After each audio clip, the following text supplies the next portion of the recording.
So hello everyone, this is C S Sanidhya Saraf, your friend mentor and coach for audit and law. So कैसे हैं आप लोग? उम्मीद कर रहा हूं कि आपकी जो प्रिपरेशंस हैं वो जोरों शोरों में चल रही हैं और बिल्कुल मेहनत के साथ, जोश के साथ आप तैयारी कर रहे हैं to be a chartered accountant. तो आज हम लोग रिविजनरी सीरीज की शुरुआत कर रहे हैं under our brand that is law ki Pathshala, right.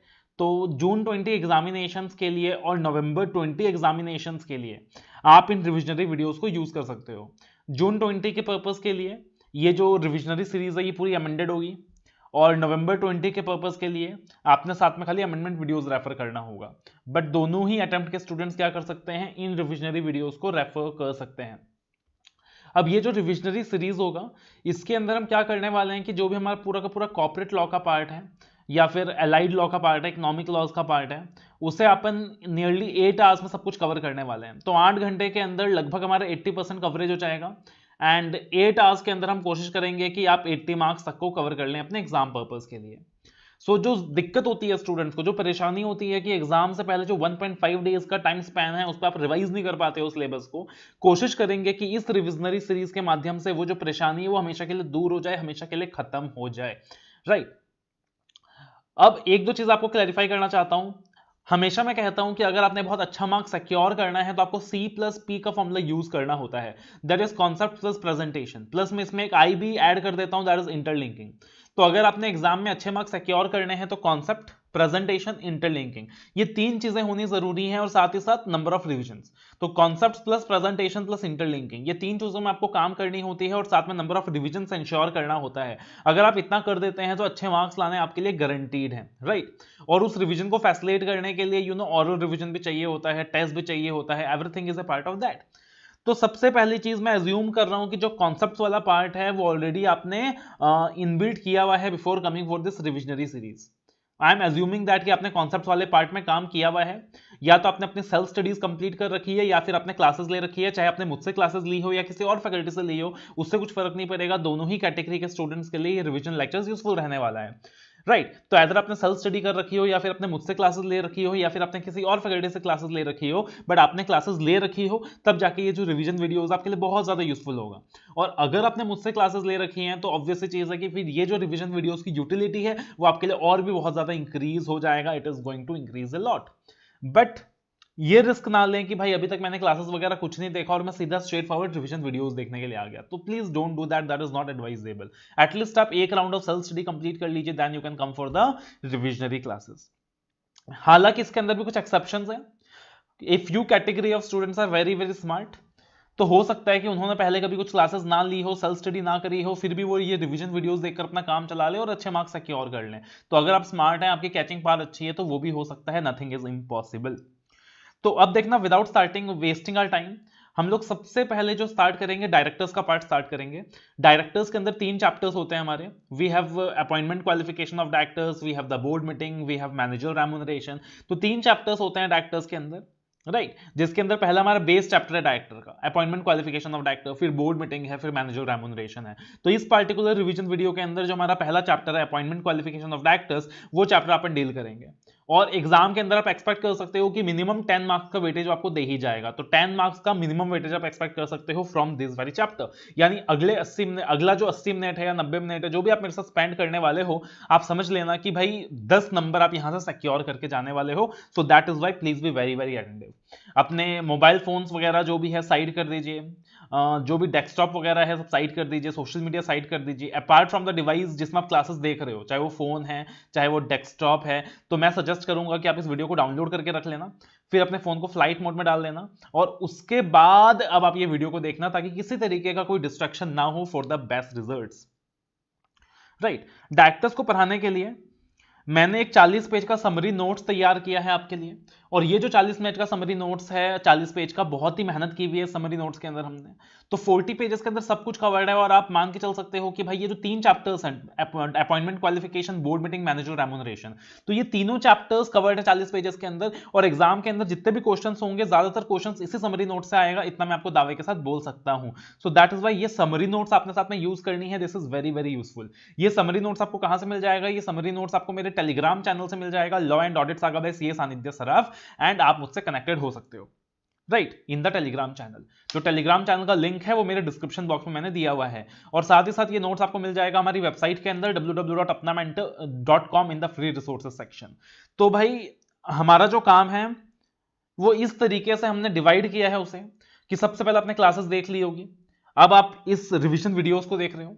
Revision videos के माध्यम से हम लोग इतना कैपेबल बना देंगे आपको कि भाई आप 3, साढ़े 3, 4 घंटे में पूरा का पूरा डायरेक्टर रिवाइज कर पाओगे। उसके बाद मैंने आपको ऑडियो क्लिप्स भी प्रोवाइड कर रखी है अपने टेलीग्राम चैनल के अंदर, उन ऑडियो क्लिप्स के माध्यम से आप पूरा डायरेक्टर्स 1.5 आवर्स में रिवाइज कर पाओगे। तो at last you will become so capable कि पूरा का पूरा डायरेक्टर्स आप 2-2.5 घंटे में बहुत आराम से रिवाइज कर पाओगे, और जो 1.5 डेज का आपको इश्यू आता था वो आपका खत्म हो जाएगा। राइट, अब देखना, before starting with the chapter, अंग्रेजों ने कॉन्सेप्ट यूज किया था और पूरे इंडिया को रूल किया था, डिवाइड एंड रूल। तो उसी डिवाइड एंड रूल कॉन्सेप्ट को हमने यहां पे यूज किया है। बड़े से बड़े चैप्टर को अगर आप पार्ट्स एंड पार्सल में डिवाइड कर दें और आपको क्रोनोलॉजी समझ आ जाए कि कौन सी क्रोनोलॉजी में चीजें पढ़नी चाहिए, तो वो आपके लिए आसान हो जाती है। जैसे इस डायरेक्टर्स के चैप्टर को भी हमने क्या किया है, डिवाइड एंड रूल का फॉर्मूला यूज करके इसे सेग्रीगेट कर दिया है। सबसे पहले आता है अपॉइंटमेंट ऑफ डायरेक्टर्स।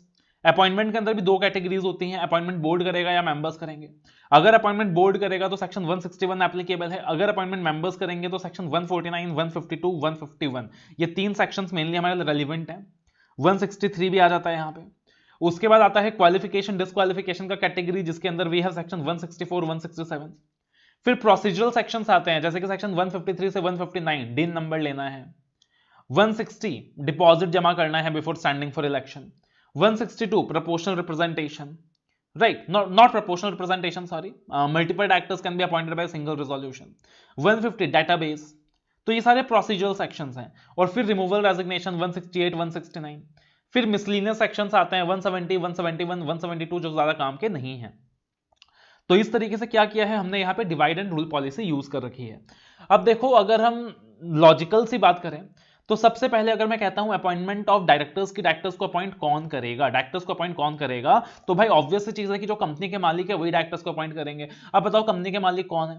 कंपनी के मालिक है members of the company. Company के मालिक कौन है? कंपनी के मालिक है members of the company.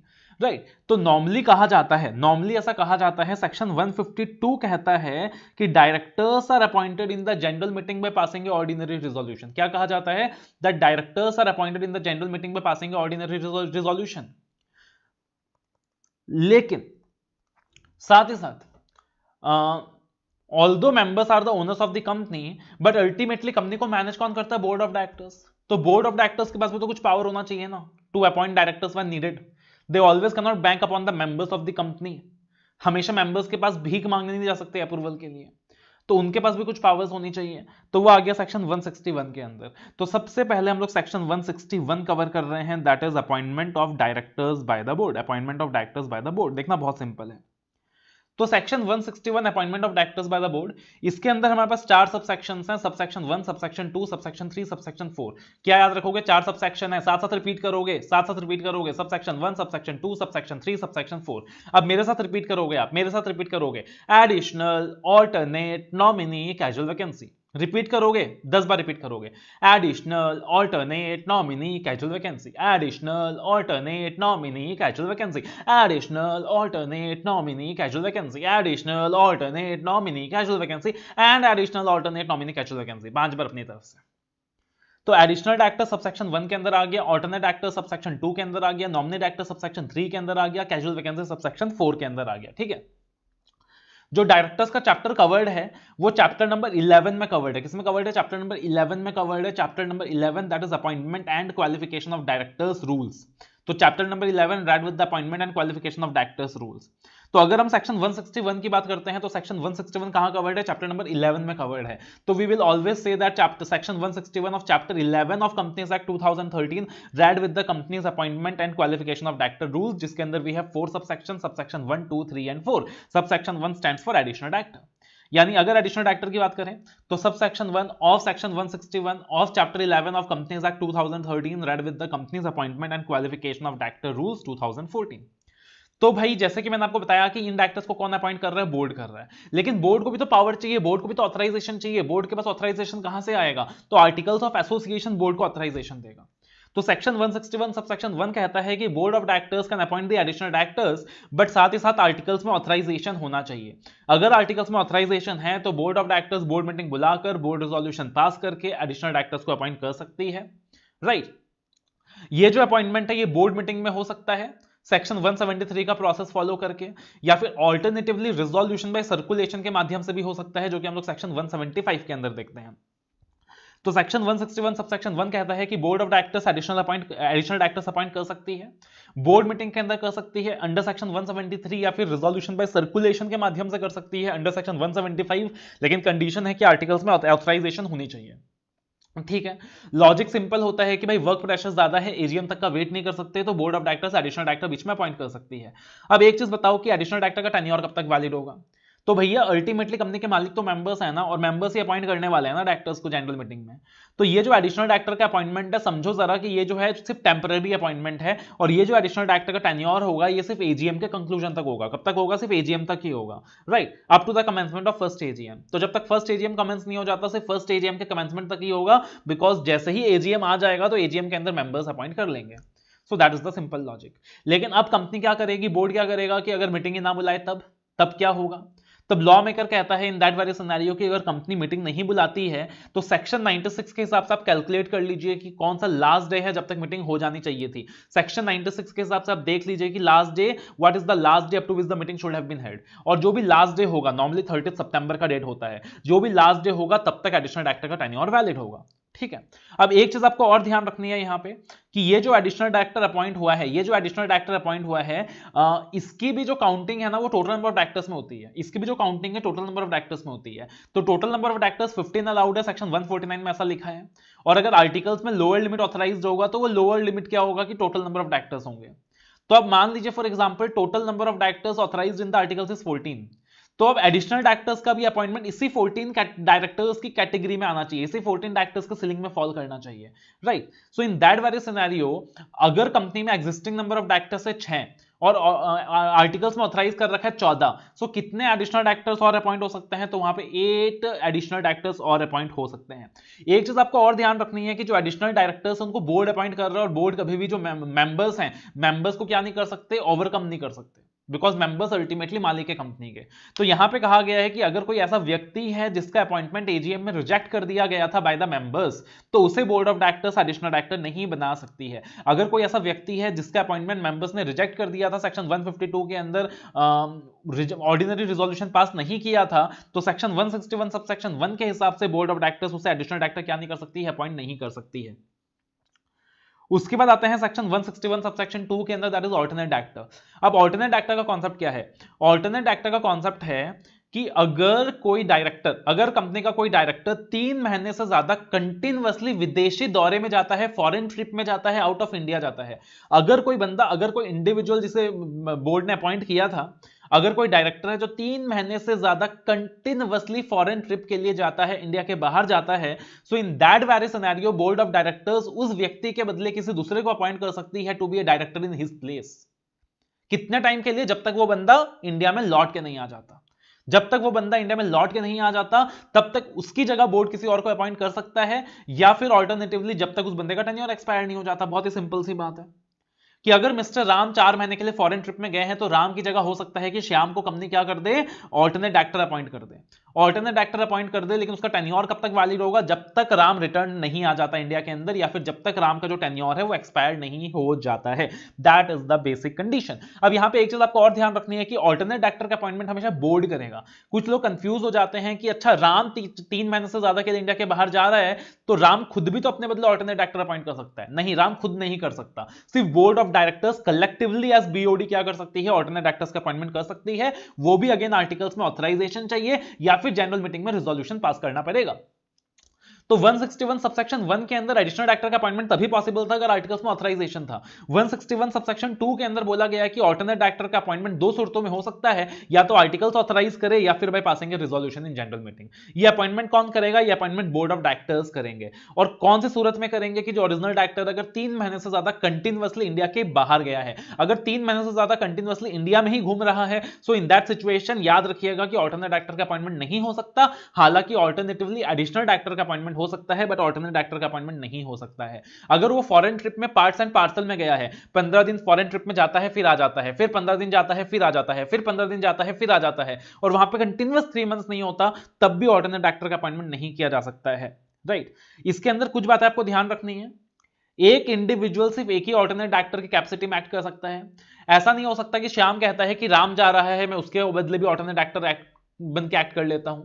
Sita जा रही है तो सीता के बदले भी I will act as alternate director. Hanuman ji जा रहे हैं, मतलब mister Hanuman director of the company जा रहे हैं फॉरेन ट्रिप में, तो मैं उसके बदले भी ऑल्टरनेट डायरेक्टर बन के एक्ट कर लेता हूं। That is not possible, because हमें क्वालिटी ऑफ वर्क का ध्यान रखना है, हमें इंडिपेंडेंस का ध्यान रखना है। सो बोला गया है कि one individual can act as alternate for one individual only. उसके अलावा कुछ बातें और ध्यान रखनी है। फॉर एग्जाम्पल, एक इंडिपेंडेंट डायरेक्टर होता है जिसका अपॉइंटमेंट किया जाता है इंडिपेंडेंस के रिक्वायरमेंट को फुलफिल करने के लिए, मेंटेन करने के लिए, और वो बंदा काफी सारे एलिजिबिलिटी पैरामीटर्स फुलफिल करता है अंडर 149 सबसेक्शन 6। तो अगर एक इंडिपेंडेंट डायरेक्टर को अपॉइंट किया गया है जिसका अपॉइंटमेंट मैंडेटरी है लॉ के अंदर, और वो इंडिपेंडेंट डायरेक्टर 3 महीने से ज्यादा कंटिन्यूअसली बाहर जा रहा है, तो वहां पे जो ऑल्टरनेट डायरेक्टर होगा वो भी इंडिपेंडेंट डायरेक्टर ही होना चाहिए, वरना कंपनी क्या करेगी, कंपनी लॉ को वायलेट करेगी। इंडिपेंडेंट डायरेक्टर को अपॉइंट करना मैंडेटरी था, कर दिया, बट बाद में पता चला कि उसे फॉरेन ट्रिप में भेजते जा रहे हैं और उसके बदले किसी नॉन इंडिपेंडेंट डायरेक्टर को अपॉइंट कर लेते हैं। So that is why independent director का ऑल्टरनेट इंडिपेंडेंट डायरेक्टर ही हो सकता है। सिमिलरली अगर एक वुमेन डायरेक्टर है तो वुमेन डायरेक्टर का ऑल्टरनेट जो होगा वो भी वुमेन डायरेक्टर ही हो सकती है। तो ये कुछ बातें आपको क्या करना है सर, ध्यान रखना है। उसके बाद 161 सबसेक्शन 3 के अंदर नॉमिनी डायरेक्टर का कॉन्सेप्ट आता है। नॉमिनी डायरेक्टर का कॉन्सेप्ट इतना इंपॉर्टेंट नहीं है, इसलिए मैं स्ट्रेट फॉरवर्ड आ रहा हूं 161 सबसेक्शन 4 के अंदर, that is director in casual vacancy. तो ध्यान से सुनिएगा, बहुत इंपॉर्टेंट कॉन्सेप्ट है डायरेक्टर इन कैजुअल वैकेंसी।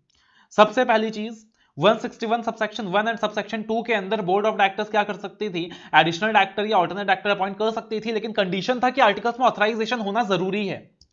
लेकिन 161 सबसेक्शन 4 के अंदर ऐसा कोई कंडीशन नहीं है, आर्टिकल्स में ऑथराइजेशन की कोई जरूरत नहीं है। बिना आर्टिकल्स के ऑथराइजेशन के डायरेक्टर इन कैजुअल वैकेंसी को अपॉइंट करना पड़ेगा, बिकॉज सबसेक्शन 1 और सबसेक्शन 2 में ऑप्शन था कि एडिशनल डायरेक्टर को अपॉइंट किया जा सकता है, सबसेक्शन 2 में ऑप्शन था ऑल्टरनेट डायरेक्टर को अपॉइंट किया जा सकता है, लेकिन सबसेक्शन 4 में मैंडेटरी है कि डायरेक्टर इन कैजुअल वैकेंसी को अपॉइंट करना होगा, मैंडेटरी है। So that is why articles में ऑथराइजेशन नहीं चाहिए।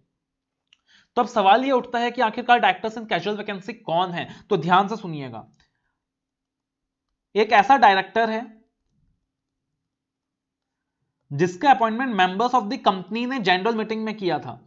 एक ऐसा डायरेक्टर है जिसका appointment members of the company ने जनरल मीटिंग में किया था bye passing a ordinary resolution. अब ये डायरेक्टर अगर अनसाउंड माइंड का हो जाता है, अगर ये डायरेक्टर अनसाउंड माइंड का हो जाता है, पागल हो जाता है, इंसॉल्वेंट हो जाता है, किसी भी वजह से उसके ऑफिस में वैकेंसी अराइज हो जाती है, तब सेक्शन 161 सबसेक्शन 4 कहता है कि बोर्ड ऑफ डायरेक्टर्स को क्या करना पड़ेगा, directors in casual vacancy appoint करना पड़ेगा। क्या करना पड़ेगा, बोर्ड ऑफ डायरेक्टर्स को director in casual vacancy appoint करना पड़ेगा। तो मान लीजिए डायरेक्टर है मिस्टर ए, जिनका अपॉइंटमेंट मेंबर्स ने जनरल मीटिंग में किया था, जो कि अनसाउंड माइंड के हो जाते हैं, ऑफिस में कैजुअल वैकेंसी अराइज हो जाती है, तब अब सेक्शन कहता है कि company director in casual vacancy appoint करेगा। तो मान लीजिए कंपनी ने मिस्टर बी को अपॉइंट कर दिया as a director in casual vacancy. अब यहां पे मिस्टर बी का टेन्योर कब तक वैलिड होगा, अब यहां पे बोला गया है कि सबसे पहले तो मिस्टर बी का जो अपॉइंटमेंट है that will be approved by the board. Mister B का जो अपॉइंटमेंट है that will be approved by the board. कौन अप्रूव करेगा, अप्रूव किया जाएगा बोर्ड। उसके बाद मिस्टर बी का अपॉइंटमेंट को अप्रूव किया जाएगा by the members in the immediately next general meeting.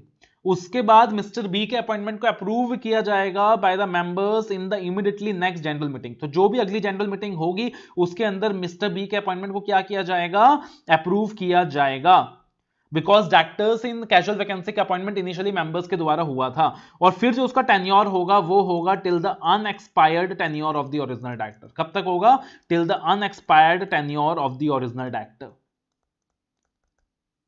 अब यहां पे एक चीज ध्यान रखिएगा, बहुत ज्यादा इंपॉर्टेंट है सर। 161 सबसेक्शन 1 के अंदर, सबसेक्शन 2 के अंदर हमने डिस्कस किया था कि अपॉइंटमेंट बोर्ड मीटिंग में भी हो सकता है अंडर सेक्शन 173, या आरबीसी रिजोल्यूशन पे सर्कुलेशन में भी हो सकता है अंडर सेक्शन 175। लेकिन डायरेक्टर इन कैजुअल वैकेंसी के केस में जो अपॉइंटमेंट हो सकता है वो सिर्फ और सिर्फ बोर्ड मीटिंग में हो सकता है, रिजोल्यूशन बाय सर्कुलेशन में नहीं हो सकता है। That is something you have to keep in mind. वापस से रिपीट कर रहा हूं, डायरेक्टर इन कैजुअल वैकेंसी के केस में जो अपॉइंटमेंट होगा वो सिर्फ और सिर्फ बोर्ड मीटिंग में हो सकता है, रिजोल्यूशन बाय सर्कुलेशन में नहीं हो सकता है। यह भी ध्यान रख लीजिएगा कि अगर डायरेक्टर का अपॉइंटमेंट इनिशियली मेंबर्स के द्वारा किया गया था और फिर वो अनसाउंड माइंड का होता है तभी डायरेक्टर इन कैजुअल वैकेंसी का प्रोविजन एप्लीकेबल है, वरना ये प्रोविजन एप्लीकेबल नहीं है, वरना ये प्रोविजन एप्लीकेबल नहीं है। अब मान लीजिए मिस्टर ए के बदले मिस्टर बी को अपॉइंट किया गया है डायरेक्टर इन कैजुअल वैकेंसी। अब सपोज मिस्टर बी भी अनसाउंड माइंड के हो जाते हैं, मिस्टर बी भी अनसाउंड माइंड के हो जाते हैं, या फिर मिस्टर बी की डेथ हो जाती है, तो क्या अब ये कॉन्सेप्ट लगेगा? क्या अब कंपनी को director in casual vacancy appoint करना पड़ेगा? The answer is no, because mister B का अपॉइंटमेंट किसने किया था? बोर्ड ने किया था। तो अगर कोई अपॉइंटमेंट बोर्ड करता है, चाहे वो एडिशनल डायरेक्टर हो, चाहे वो ऑल्टरनेट डायरेक्टर हो, चाहे वो डायरेक्टर इन कैजुअल वैकेंसी हो, तब वहां पे डायरेक्टर इन कैजुअल वैकेंसी का कॉन्सेप्ट नहीं लगेगा। ये कॉन्सेप्ट तो तभी लगता है अगर अपॉइंटमेंट इनिशियली मेंबर्स ने किया था। तो ये आपको ध्यान रखना है, ये आपको ध्यान रखना है, आपके लिए बहुत ज्यादा इंपॉर्टेंट है। एक और चीज जो आप ध्यान रखोगे, 161 subsection 1 subsection 2 subsection 3 subsection 4 additional alternate nominee casual vacancy, ये जो डायरेक्ट सेक्शंस हैं, इनकी जो एप्लीकेबिलिटी है ये सारे प्रकार की कंपनीज में है, चाहे वो पब्लिक हो, चाहे वो प्राइवेट हो, चाहे वो सेक्शन 8 हो, चाहे वो गवर्नमेंट कंपनी हो, हर एक कैटेगरी ऑफ कंपनी के लिए ये कॉन्सेप्ट एप्लीकेबल है। हर एक कैटेगरी ऑफ कंपनीज के लिए नॉर्मली ये कॉन्सेप्ट एप्लीकेबल है, पब्लिक, प्राइवेट, सेक्शन 8, गवर्नमेंट, हर कैटेगरी ऑफ कंपनी के लिए ये कॉन्सेप्ट एप्लीकेबल है। That is what you have to remember in section 161, right? आपको ये सारी चीजें याद रखनी है सेक्शन 161 के अंदर। अब आ जाते हैं directors appointed by the members के केस में, that is section 152, directors appointed by the members of the company, section 152। अब देखिएगा, जैसे कि मैंने आपको बताया था भाई, सिंपल सी चीज है, जब भी डायरेक्टर्स का अपॉइंटमेंट होगा कुछ चीजें ध्यान रख लो। डायरेक्टर का अपॉइंटमेंट कौन करता है? नॉर्मली हमेशा मेंबर्स करते हैं। डायरेक्टर का अपॉइंटमेंट नॉर्मली हमेशा मेंबर्स करते हैं, ऑर्डिनरी रिजोल्यूशन के माध्यम से करते हैं, जनरल मीटिंग में ये अपॉइंटमेंट होता है। सबसे पहले जनरल मीटिंग बुलाई जाती है, फिर जनरल मीटिंग बुलाने के बाद वहां पे ऑर्डिनरी रिजोल्यूशन पास किया जाता है, फिर डायरेक्टर्स उसका कंसेंट लिया जाता है, डायरेक्टर का कंसेंट आरओसी को फाइल किया जाता है, डायरेक्टर्स को उसका कंसेंट लिया जाता है, डायरेक्टर का जो कंसेंट है वो आरओसी को फाइल किया जाता है। अगर एक इंडिविजुअल को डायरेक्टर बनना होता है तो उसको डीन नंबर ऑब्टेन करना पड़ता है, तो वो इंडिविजुअल डीन नंबर ऑब्टेन करता है, कंपनीज को इंटीमेट करता है, और कंपनी आगे चल के डीन नंबर आरओसी को इंटीमेट करती है। तो ये कॉमन प्रोसेस है जो हमेशा अपॉइंटमेंट के केस में चलेगा ही चलेगा। ये कॉमन प्रोसेस है जो हमेशा क्या चलने वाला है, चलने वाला है। तो अपॉइंटमेंट हमेशा ऑर्डिनरी रिजोल्यूशन पास करके होगा, जनरल मीटिंग के अंदर होने वाला है, मेंबर्स के द्वारा होने वाला है, डायरेक्टर का कंसेंट लिया जाएगा, आरओसी को फाइल किया जाएगा, डायरेक्टर डीन नंबर लेगा, कंपनी को इंटीमेट करेगा, कंपनी आगे से आरओसी को इंटीमेट करेगी। ये सारा चीज चलने वाला ही है। लेकिन अब आप सोच के देखो, अगर कंपनी न्यूली इनकॉर्पोरेट हुई है, अगर कंपनी न्यूली इनकॉर्पोरेट हुई है और पहली बार फर्स्ट डायरेक्टर्स का अपॉइंटमेंट होना है, so in that very scenario आप सोच के देखो यार, जनरल मीटिंग तो दूर है, जनरल मीटिंग को तो अभी टाइम है, सो वहां पे आप जनरल मीटिंग का वेट नहीं कर सकते फर्स्ट डायरेक्टर्स अपॉइंट करने के लिए। So in that very scenario law क्या कहता है? लॉ कहता है कि नॉर्मली हमेशा डायरेक्टर्स का अपॉइंटमेंट ऑर्डिनरी रिजोल्यूशन पास करके जनरल मीटिंग में होगा, लेकिन फर्स्ट डायरेक्टर्स के केस में एक एक्सेप्शन है। फर्स्ट डायरेक्टर्स के अपॉइंटमेंट के केस में एक एक्सेप्शन है। फर्स्ट डायरेक्टर्स के केस में क्या होने वाला है कि कंपनी जब आर्टिकल्स ऑफ एसोसिएशन बनाएगा और आर्टिकल्स ऑफ एसोसिएशन बनाकर आरओसी को फाइल करेगा, तो आर्टिकल्स ऑफ एसोसिएशन बनाते वक्त कंपनी फर्स्ट डायरेक्टर्स का नाम लिख दे। आर्टिकल्स ऑफ एसोसिएशन बनाते वक्त ही कंपनी क्या कर दे? फर्स्ट डायरेक्टर्स का नाम लिख दे कि ये लोग हमारे फर्स्ट डायरेक्टर्स होने वाले हैं, और जिनका नाम कंपनी अपने आर्टिकल्स में लिखेगा एज द फर्स्ट डायरेक्टर्स, वही फर्स्ट डायरेक्टर्स होंगे।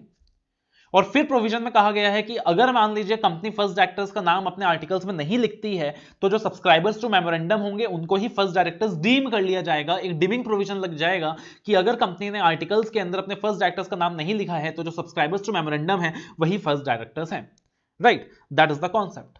अब सेक्शन 152 के अंदर एक तो आप पढ़ते हो अपॉइंटमेंट ऑफ डायरेक्टर्स, तो जो अपॉइंटमेंट का पार्ट है वो हमने डिस्कस कर लिया। उसके अलावा हम पढ़ते हैं रोटेशन का कॉन्सेप्ट, काफी ज्यादा इंपॉर्टेंट कॉन्सेप्ट है रोटेशन का कॉन्सेप्ट। उसके अलावा पढ़ते हैं हम ऑटोमेटिक एडजर्नमेंट का कॉन्सेप्ट, ऑटोमेटिक एडजर्नमेंट का कॉन्सेप्ट, और साथ ही साथ हम पढ़ते हैं डीम्ड रीअपॉइंटमेंट का कॉन्सेप्ट।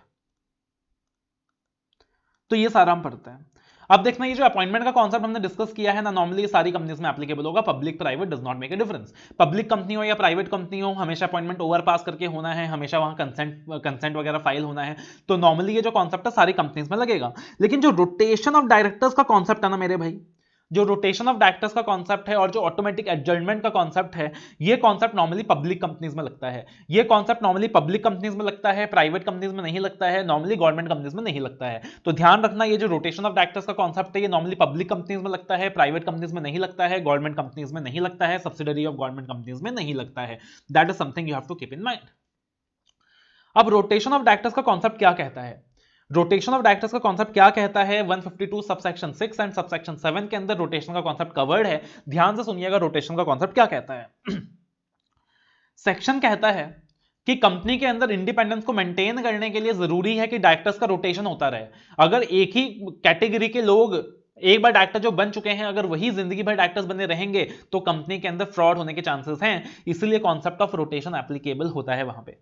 अब रोटेशन के कॉन्सेप्ट के अंदर बोला गया है कि देखो तुम्हारे जो भी टोटल नंबर ऑफ डायरेक्टर्स हैं, जो भी टोटल नंबर ऑफ डायरेक्टर्स हैं, अब मान लीजिए टोटल नंबर ऑफ डायरेक्टर्स कितने हैं, 15 है।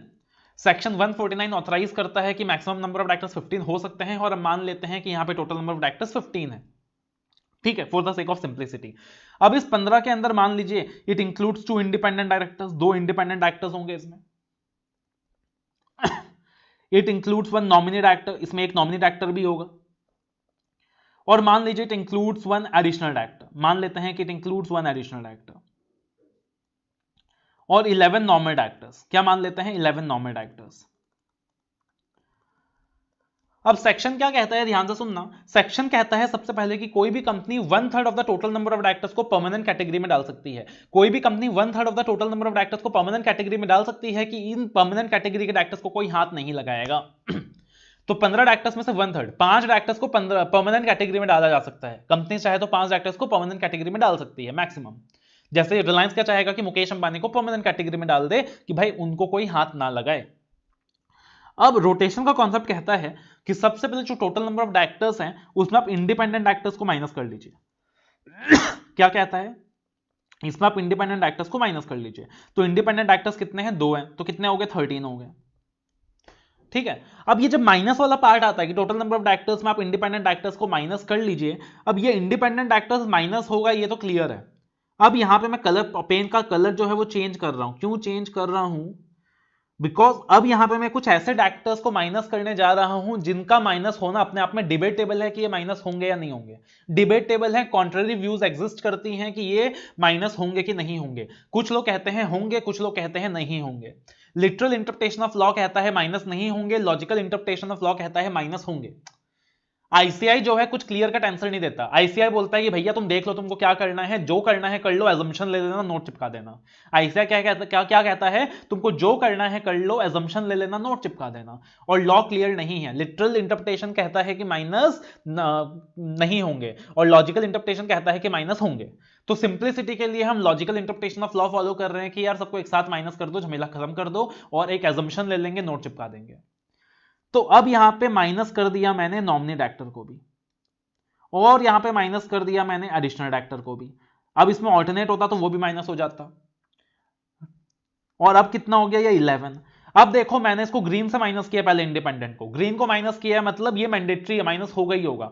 ये नॉमिनी एडिशनल डायरेक्टर में आपकी मर्जी है, आप माइनस कर भी सकते हो, नहीं भी कर सकते हो। अगर आप माइनस नहीं करते हो तो आप एक नोट लिख देना कि लिटरल इंटरप्रिटेशन ऑफ लॉ में कहीं नहीं लिखा है कि नॉमिनी डायरेक्टर एडिशनल डायरेक्टर को माइनस करना है, इसलिए हमने माइनस नहीं किया। और अगर आप माइनस करते हो तो आप लिख देना कि लॉजिकल इंटरप्रिटेशन ऑफ लॉ के हिसाब से माइनस होना चाहिए था, इसलिए हमने माइनस कर दिया है। अब आप क्या करोगे, इस 11 का करोगे 2/3। क्या करोगे, 11 का करोगे 2/3। 11 का 2/3 कितना होता है, 22/3। कितना हो गया बताना भाई, 7 पॉइंट समथिंग हो गया ना। कितना हो गया, 22 डिवाइडेड बाई 3, आई थिंक 7.33 हो गया, राइट। कितना हो गया, 7.33 हो गया। अब यहां कहा गया है कि टोटल नंबर ऑफ डायरेक्टर्स जो भी माइनस करने के बाद बचे उसमें जो 2/3 होंगे क्या होंगे, वो रोटेशनल होंगे। जो 2/3 होंगे एटलीस्ट 2/3 रोटेशनल होंगे। वर्ड यूज किया है एटलीस्ट 2/3 रोटेशनल होंगे, तो एटलीस्ट यूज किया तो हम हायर नंबर पे राउंड ऑफ कर देंगे, दैट इज 8। तो जो 8 होंगे ना ये रोटेशनल है। अब कहा गया कि आप इसमें 1/3 कर दीजिए, तो अगेन आप 1/3 करोगे तो 2.67 समथिंग आएगा। तो यहां पे मैं 3 ले लेता हूं क्योंकि बोला गया है कि 1/3 लायबल टू रोटेट होंगे। तो यहां पे जो 3 डायरेक्टर्स होंगे ये क्या होंगे, लायबल टू रोटेट होंगे। तो अब कहानी क्या बनी कि भाई 8 डायरेक्टर्स रोटेशनल थे। अब वो 8 डायरेक्टर्स रोटेशनल कौन से होंगे आप डिसाइड कर सकते हो। आप डिसाइड कर सकते हो कि इन 11 डायरेक्टर्स में से कौन सा 3 आप परमानेंट कैटेगरी में नॉमिनेट करना चाहते हो और कौन सा 8 आप रोटेशनल कैटेगरी में नॉमिनेट करना चाहते हो। आपने जो 8 डायरेक्टर्स रोटेशनल कैटेगरी में नॉमिनेट किया है उसका आप 1/3 कर दीजिए, दैट इज 2.67, दैट इज 3। अब 3 डायरेक्टर्स लायबल टू रोटेट होंगे।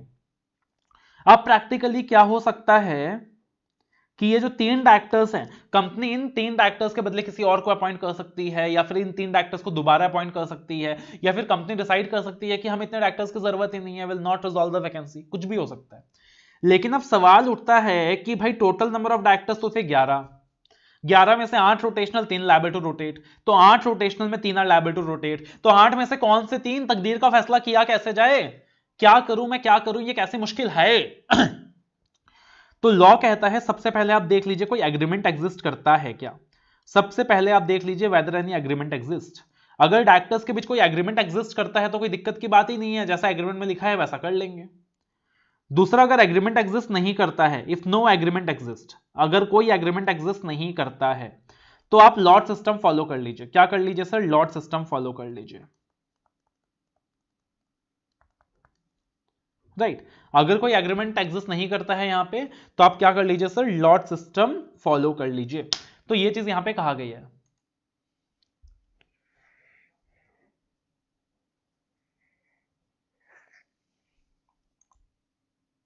इसके अंदर भी एक चीज और है।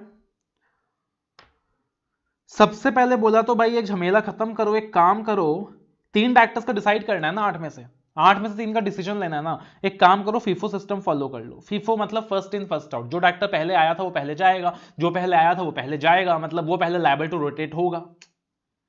लेकिन अब अगर ये अपॉइंटमेंट सेम डे में है, अगर ये अपॉइंटमेंट सेम डे में है, सारे डायरेक्टर्स का अपॉइंटमेंट सेम डे में हुआ था, सारे डायरेक्टर्स का अपॉइंटमेंट सेम डे में हुआ था, आप फिफो सिस्टम फॉलो नहीं कर सकते हो, तब आप देख लीजिए एग्रीमेंट एग्जिस्ट कर रहा है कि नहीं, और अगर एग्रीमेंट से एग्जिस्ट नहीं कर रहा तो आप लॉट सिस्टम फॉलो कर लीजिए। सो that is how the concept goes. अब देखिएगा कंपनी के पास 3 रेमेडीज है, कंपनी के पास 3 रेमेडीज है, कंपनी इन 3 डायरेक्टर्स के साथ 3 रेमेडीज कर सकती है। 3 ऑप्शन है कंपनी के पास। कौन से 3 ऑप्शन हैं?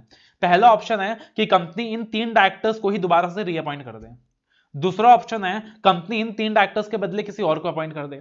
और तीसरा ऑप्शन है कि अगर मिनिमम नंबर ऑफ डायरेक्टर्स का जो रिक्वायरमेंट है वो फुलफिल हो रहा है तो कंपनी किसी को भी अपॉइंट ना करे।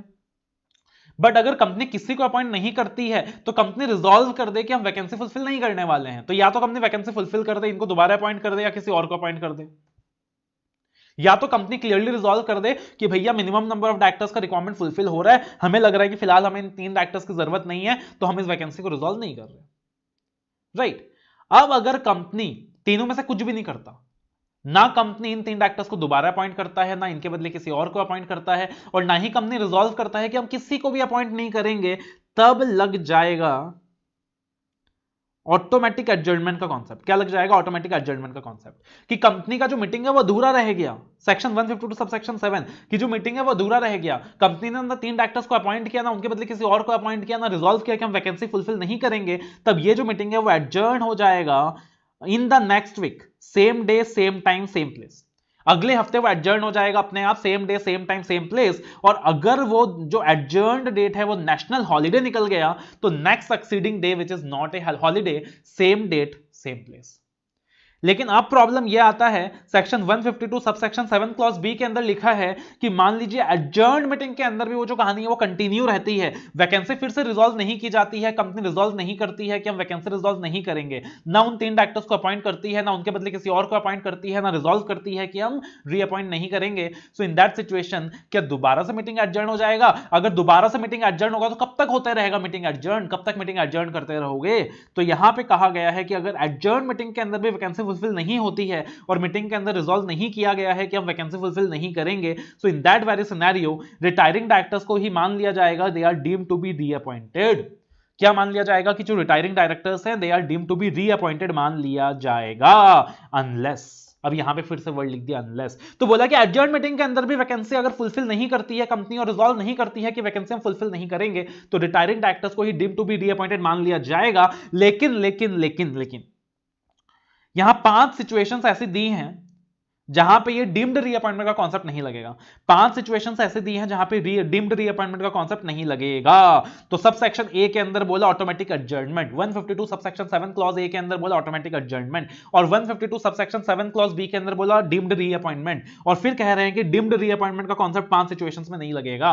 पहला, जो डायरेक्टर है उसको अपॉइंट करने के लिए जब जनरल मीटिंग में खड़ा किया गया था तो मेंबर्स ने मना कर दिया, तो अगर मेंबर्स ने मना कर दिया, मेंबर्स ने ओआर पास नहीं किया, तो उसका अपॉइंटमेंट नहीं हो सकता। दूसरा, डायरेक्टर्स ने खुद अपना रेजिग्नेशन फॉरवर्ड कर दिया, बोला कि मैं डायरेक्टर बनना नहीं चाहता, तो अगर डायरेक्टर ने अपना रेजिग्नेशन खुद फॉरवर्ड कर दिया, अपनी अनविलिंगनेस एक्सप्रेस कर दी कि भाई मैं डायरेक्टर बनना नहीं चाहता, सो इन दैट सिचुएशन उसको आप जबरदस्ती अपॉइंट नहीं करोगे। तीसरा, वो डायरेक्टर डिस्क्वालीफाइड हो चुका है, तो अगर वो डायरेक्टर डिस्क्वालीफाइड हो चुका है तब आप उसको अपॉइंट दोबारा से नहीं करोगे, राइट।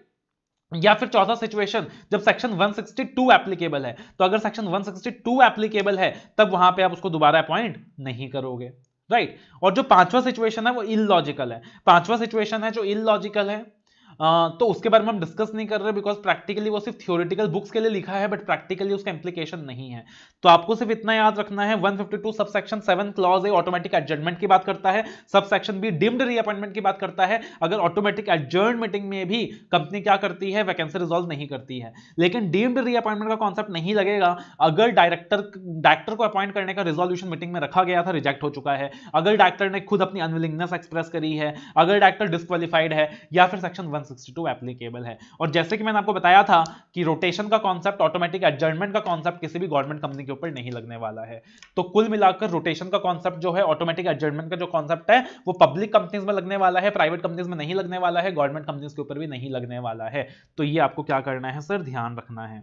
तो सेक्शन 161 हो गया और अब हमारा सेक्शन 152 हो गया, दोनों बहुत टेक्निकल सेक्शंस हैं। अब देखो, जैसे कि मैंने आपको बताया था कि भाई जैसे ही डायरेक्टर का अपॉइंटमेंट होगा तो पहले उसको क्या करना पड़ता है, अपॉइंटमेंट से पहले डीन नंबर लेना पड़ता है। एक तो डायरेक्टर का कंसेंट लेना होता है, कंपनी को कंसेंट के बारे में आरओसी को इंटीमेट करना पड़ता है, और डायरेक्टर को डीन नंबर लेना होता है। जब तक वो डीन नंबर नहीं ले लेता वो कंपनी में डायरेक्टर नहीं बन जाता। तो one of the prerequisite to appoint a director is that he should have a DIN number, उसके पास डायरेक्टर आइडेंटिफिकेशन नंबर होना चाहिए। ये सेक्शन 152 में भी लिखा हुआ है और ये सेक्शन 164 में भी लिखा हुआ है कि अगर आपके पास डीन नंबर नहीं है तो आप डिस्क्वालीफाइड हो, राइट। तो अब अगर हम बात करें कि डीन नंबर कैसे मिलेगा, डीन नंबर होना चाहिए ये तो ठीक है, लेकिन डीन नंबर कैसे मिलेगा, तो सेक्शन 153 से लेके 159 of chapter 11 of companies act 2013 read with companies appointment and qualification of director rules 2014 बताता है कि आपको डीन नंबर कैसे मिलेगा। तब सबसे पहले आता है सेक्शन 153, कहता है कि अच्छा तेरे को डीन नंबर चाहिए, हाँ डीन नंबर चाहिए, मेरे को ना रिलायंस में डायरेक्टर बनने का है, रिलायंस ने बोला कि तुझे डायरेक्टर बनाएंगे। वो कहता है अच्छा तेरे को डीन नंबर चाहिए, ठीक है। तो एक फॉर्म है DIR3, एक फॉर्म है DIR3।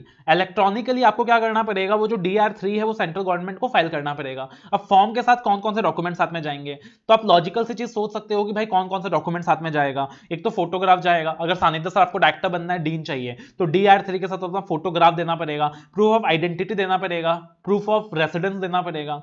तो फोटोग्राफ देना पड़ेगा, प्रूफ ऑफ आइडेंटिटी देना होगा, प्रूफ ऑफ रेसिडेंस देना होगा। साथ ही साथ एक एडिशनल रिक्वायरमेंट है कि जिस कंपनी में आप डायरेक्टर अपॉइंट करने वाली, जिस कंपनी में आप डायरेक्टर अपॉइंट होने वाले हो, वहां के बोर्ड रिजोल्यूशन की कॉपी चाहिएगी कि वो वाकई में आपको डायरेक्टर अपॉइंट करने वाले हैं, वरना पता चला कि मैंने फालतू में डीन नंबर लेके रख लिया, मैं डायरेक्टर कहीं नहीं बनने वाला। तो अब रिक्वायरमेंट ये भी है कि अपने फोटोग्राफ के साथ, प्रूफ ऑफ आइडेंटिटी के साथ, प्रूफ ऑफ रेसिडेंस के साथ, जिस कंपनी के अंदर आप डायरेक्टर बनने वाले हो वहां बोर्ड रिजोल्यूशन पास करा होगा, तो बोर्ड रिजोल्यूशन की कॉपी भी आपको क्या करनी पड़ेगी, साथ में फाइल करनी पड़ेगी। और साथ ही साथ आपका जो सिग्नेचर्स है, सिग्नेचर्स की कॉपी भी क्या करना पड़ेगा, आपको फाइल करना पड़ेगा। लेकिन अब सवाल ये उठता है कि एक इंडिविजुअल डायरेक्टर में कोई भरोसा क्यों करे कि वो ये जो सारा इंफॉर्मेशन दे रहा है वो सही दे रहा है। तो बोला गया कि ये जो फॉर्म DIR3 है इसको साइन कराया जाएगा, सबमिट कराया जाएगा by the applicant using his digital signature certificate, और उसको डिजिटली वेरीफाई किया जाएगा by a company secretary in full time practice of the company. तो जो कंपनी का CS है फुल टाइम प्रैक्टिस में, या तो उससे आप DIR3 का वेरिफिकेशन करा लो, या तो कंपनी का जो मैनेजिंग डायरेक्टर है, रिलायंस के अंदर आपका अपॉइंटमेंट होने वाला है, तो रिलायंस का MD क्या कर देगा, सर्टिफाई कर देगा कि जो आप DIR3 में इंफॉर्मेशन दे रहे हो वो सही दे रहे हो, या कंपनी का CEO सर्टिफाई कर देगा, या कंपनी का CFO सर्टिफाई कर देगा। तो ये लोग सर्टिफाई कर देंगे कि जो DIR3 में आप इंफॉर्मेशन दे रहे हो सही के दे रहे हो। तो आपको क्या करना पड़ेगा, as a individual DIR3 central government को जमा करना पड़ेगा along with this set of 5 documents along with the verification.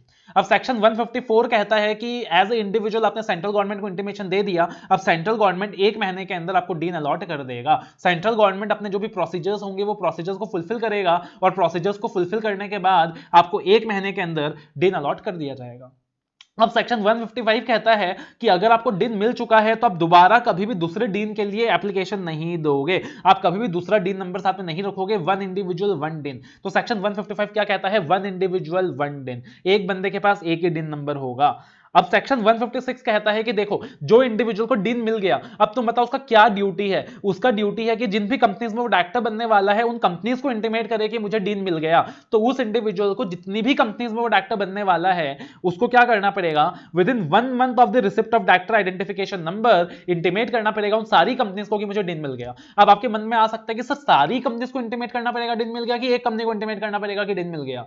अरे भाई मुझे एक चीज बताओ, सेक्शन 165 क्या कहता है? सेक्शन 165 कहता है कि a person can be director in 20 companies. तो हो सकता है कि वो व्यक्ति 20 कंपनी में डायरेक्टर बनने वाला हो, तो 20 के 20 कंपनीज को इंटीमेट करना पड़ेगा 1 महीने के अंदर। अब एक चीज ध्यान रखना, बहुत ज्यादा केयरफुली ध्यान रखना, सेक्शन 153 के अंदर जब सेंट्रल गवर्नमेंट को एप्लीकेशन दिया था, सेंट्रल गवर्नमेंट को जब एप्लीकेशन दिया था उसके बाद सेक्शन 154 में सेंट्रल गवर्नमेंट ने जब डीन अलॉट किया, डीन कितने टाइम में अलॉट किया सेंट्रल गवर्नमेंट ने? 1 मंथ में अलॉट किया। क्या अलॉट, कितने टाइम में अलॉट किया? 1 मंथ में अलॉट किया। अब सेक्शन 156 में क्या बोला है? एग्जिस्टिंग डायरेक्टर को भी 1 महीने के अंदर 1 मंथ के अंदर डीन के बारे में सीजी को इंटीमेट करना पड़ेगा। तो वहां भी 1 मंथ है, यहां भी 1 मंथ है। अब सेक्शन 157 में क्या बोला? बोला अब कंपनीज को डीन मिल गया, अब कंपनी को 15 डेज के अंदर डीन नंबर आरओसी को इंटीमेट करना पड़ेगा। तो आपने एज ए डायरेक्टर अपना काम पूरा कर दिया। अब जिन 20 कंपनीज को आपने इंटीमेशन दिया है उन 20 कंपनीज को आरओसी को इंटीमेट करना पड़ेगा 15 डेज के अंदर। कंपनी के पास बड़ा सिस्टम होता है तो उनके लिए टाइम कम है 15 डेज, लेकिन एज ए इंडिविजुअल डायरेक्टर आपको ज्यादा टाइम मिला है 1 मंथ।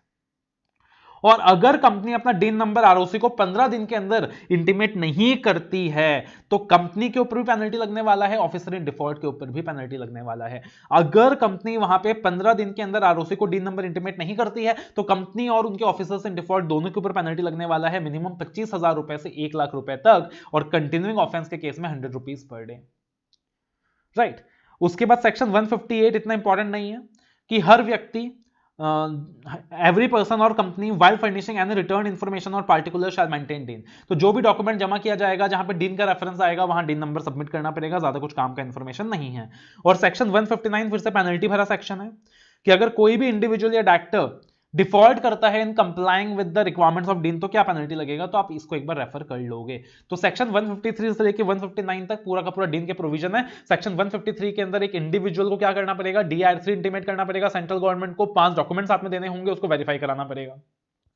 154 में सीजी 1 महीने के अंदर अलॉट कर देगा। 155 1 पर्सन 1 दिन। 156 में बोला कि वो जो इंडिविजुअल है जिसको डीन मिल गया उसको 1 महीने के अंदर सारी कंपनीज को डीन इंटीमेट करना पड़ेगा। 157 में बोला कि वो जो कंपनीज हैं उन कंपनीज को क्या करना पड़ेगा? 15 दिन के अंदर आरओसी को डीन इंटीमेट करना पड़ेगा। तो ये जो इंपॉर्टेंट पार्ट है आपको क्या करना है सर? डीन के प्रोविजंस में याद रखना है। प्लस ये जो 2 पेनल्टीज है ना, 157 में जो पेनल्टी दिया है, 159 में जो पेनल्टी दिया है, आप इसको भी साथ में ध्यान रख लोगे। आप इसको भी साथ में क्या कर लोगे सर? ध्यान रख लोगे, बिकॉज ये इंपॉर्टेंट पेनल्टीज हैं। अगर आप पेनल्टीज से ज्यादा परेशान हैं तो पेनल्टीज अपील्स लिमिट्स के लिए हमारे एक अलग से संजीवनी कोर्स अवेलेबल है जिसके अंदर 4 घंटे में सिर्फ पेनल्टीज अपील्स वगैरह कराई जाती है, तो आप उसको भी रेफर कर सकते हैं। तो ये पूरा का पूरा हमारा डीन नंबर का पार्ट हो गया। तो अभी तक क्या क्या चीजें क्लियर हो गई सर हमारी? सेक्शन 161 हमने कर लिया, that is appointment of directors bye the board, additional alternate nominee casual vacancy, subsection 1, subsection 2, subsection 3, subsection 4। फिर हमने सेक्शन 152 डिस्कस कर लिया, 152 के अंदर अपॉइंटमेंट डिस्कस कर लिया, ऑटोमेटिक एडजमेंट डिस्कस कर लिया, डीम्ड रीअपॉइंटमेंट डिस्कस कर लिया, और हमने 153 से 159 जो डीन के प्रोविजंस है वो डिस्कस कर लिए। 161 लगभग सारी कंपनीज को एप्लीकेबल था। 152 में जो रोटेशन का पार्ट था वो सिर्फ पब्लिक कंपनीज को एप्लीकेबल था, गवर्नमेंट कंपनीज को एप्लीकेबल नहीं था। और यहां पे 153 से 159 में जो डीन के प्रोविजंस हैं वो भी लगभग सारी ही कंपनीज को एप्लीकेबल नहीं है। एज सच कुछ एक्सक्लूजन्स वगैरह नहीं है वहां पे। I believe it is clear. अब देखना जो कॉमन प्रोसीजर रिक्वायरमेंट्स हैं वो अपन बाद में देखेंगे। अब आ रहे हैं अपन सेक्शन 149 के अंदर। किसके अंदर आ रहे हैं? सेक्शन 149 के अंदर आ रहे हैं। याद रखना अभी तक हमारा 161 हो गया है, 152 से लेके 159 तक पूरा का पूरा पार्ट हो गया है। अब हमारे सेक्शन 149 के अंदर। अब याद रखिएगा सेक्शन 149 के अंदर क्या क्या चीजें कवर्ड है। 149 के अंदर एक तो कवर्ड है नंबर ऑफ डायरेक्टर्स। क्या कवर्ड है? नंबर ऑफ डायरेक्टर्स, कि एक कंपनी के अंदर कितने डायरेक्टर्स हो सकते हैं। उसके अलावा 149 के अंदर कवर्ड है कॉन्सेप्ट ऑफ WRI। क्या कवर्ड है? Concept of WRI। What is WRI? Women director, resident director, independent director. तो सेक्शन 149 के अंदर कवर्ड है number of directors, minimum number of directors, maximum number of directors, और साथ ही साथ 149 के अंदर कवर्ड है WRI, women director, resident director, independent director. NRI सुना होगा बट ये क्या है? WRI। PRI सुना होगा बट ये क्या है? WRI, women director, resident director, independent director. अब सेक्शन 149 की अगर हम बात करें तो 149 में थोड़ा बहुत एप्लीकेबिलिटी का झोल है। 161 में एप्लीकेबिलिटी का कोई झोल नहीं था, बहुत सिंपल था। 153 से 9 में भी एप्लीकेबिलिटी का कोई झोल नहीं था, सिंपल था। 152 में भी ज्यादा कॉम्प्लिकेशन नहीं था। रोटेशन पब्लिक कंपनीज को एप्लीकेबल है, प्राइवेट को एप्लीकेबल नहीं है, सेक्शन फिर उसके बाद गवर्नमेंट कंपनीज को एप्लीकेबल नहीं है। बट 149 के अंदर थोड़ा बहुत एप्लीकेबिलिटी का आपने ध्यान रखना है। तो सबसे पहले बोला 149 के अंदर subsection 1 minimum number of directors कितने, मैक्सिमम नंबर ऑफ डायरेक्टर्स कितने। तो सेक्शन 149 के अंदर मिनिमम नंबर ऑफ डायरेक्टर्स जो कि कवर्ड है सेक्शन 149 सबसेक्शन 1 क्लॉज ए के अंदर। बोला 1 पर्सन कंपनी जो कि सेक्शन 2 क्लॉज 62 में डिफाइंड है, उनके लिए मिनिमम नंबर ऑफ डायरेक्टर्स कितने हैं, 1।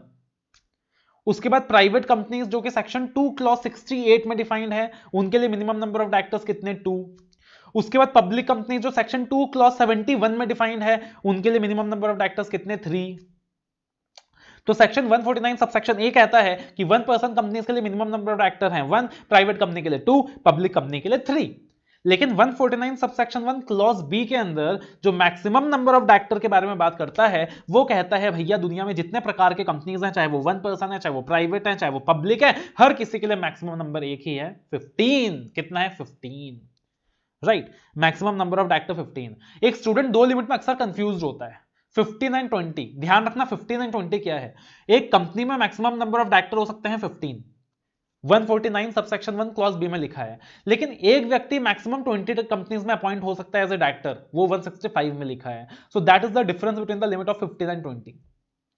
अब 15 डायरेक्टर्स के लिए ना एक प्रोवाइजो है यहां पे 149 सबसेक्शन 1 क्लॉज बी के अंदर एक प्रोवाइजो है, जिसे पॉपुलरली कहा जाता है proviso to section 149 subsection 1 clause B. बोला 15 से ज्यादा डायरेक्टर्स भी अपॉइंट कर सकती है कंपनीज। अच्छा, 15 से ज्यादा डायरेक्टर भी अपॉइंट कर सकती है, लेकिन बताओ भाई 15 से ज्यादा डायरेक्टर्स अपॉइंट हो रहे हैं, मतलब यहां पे रेम्यूनरेशन बर्डन ज्यादा आएगा कंपनी के ऊपर। मतलब किसका अप्रूवल चाहिएगा, मालिकों का अप्रूवल चाहिएगा, मेंबर्स का अप्रूवल चाहिएगा, और ऑर्डिनरी रिजोल्यूशन नहीं चाहिएगा, स्पेशल रिजोल्यूशन चाहिएगा। बिकॉज स्पेशल रिजोल्यूशन स्पेशल चीजों के लिए चाहिए होता है, और 15 से ज्यादा डायरेक्टर्स अपॉइंट करना अपने आप में एक स्पेशल चीज में आता है। तो मोर देन 15 डायरेक्टर्स अपॉइंट करने के लिए क्या चाहिएगा, स्पेशल रिजोल्यूशन। क्या चाहिएगा, special resolution.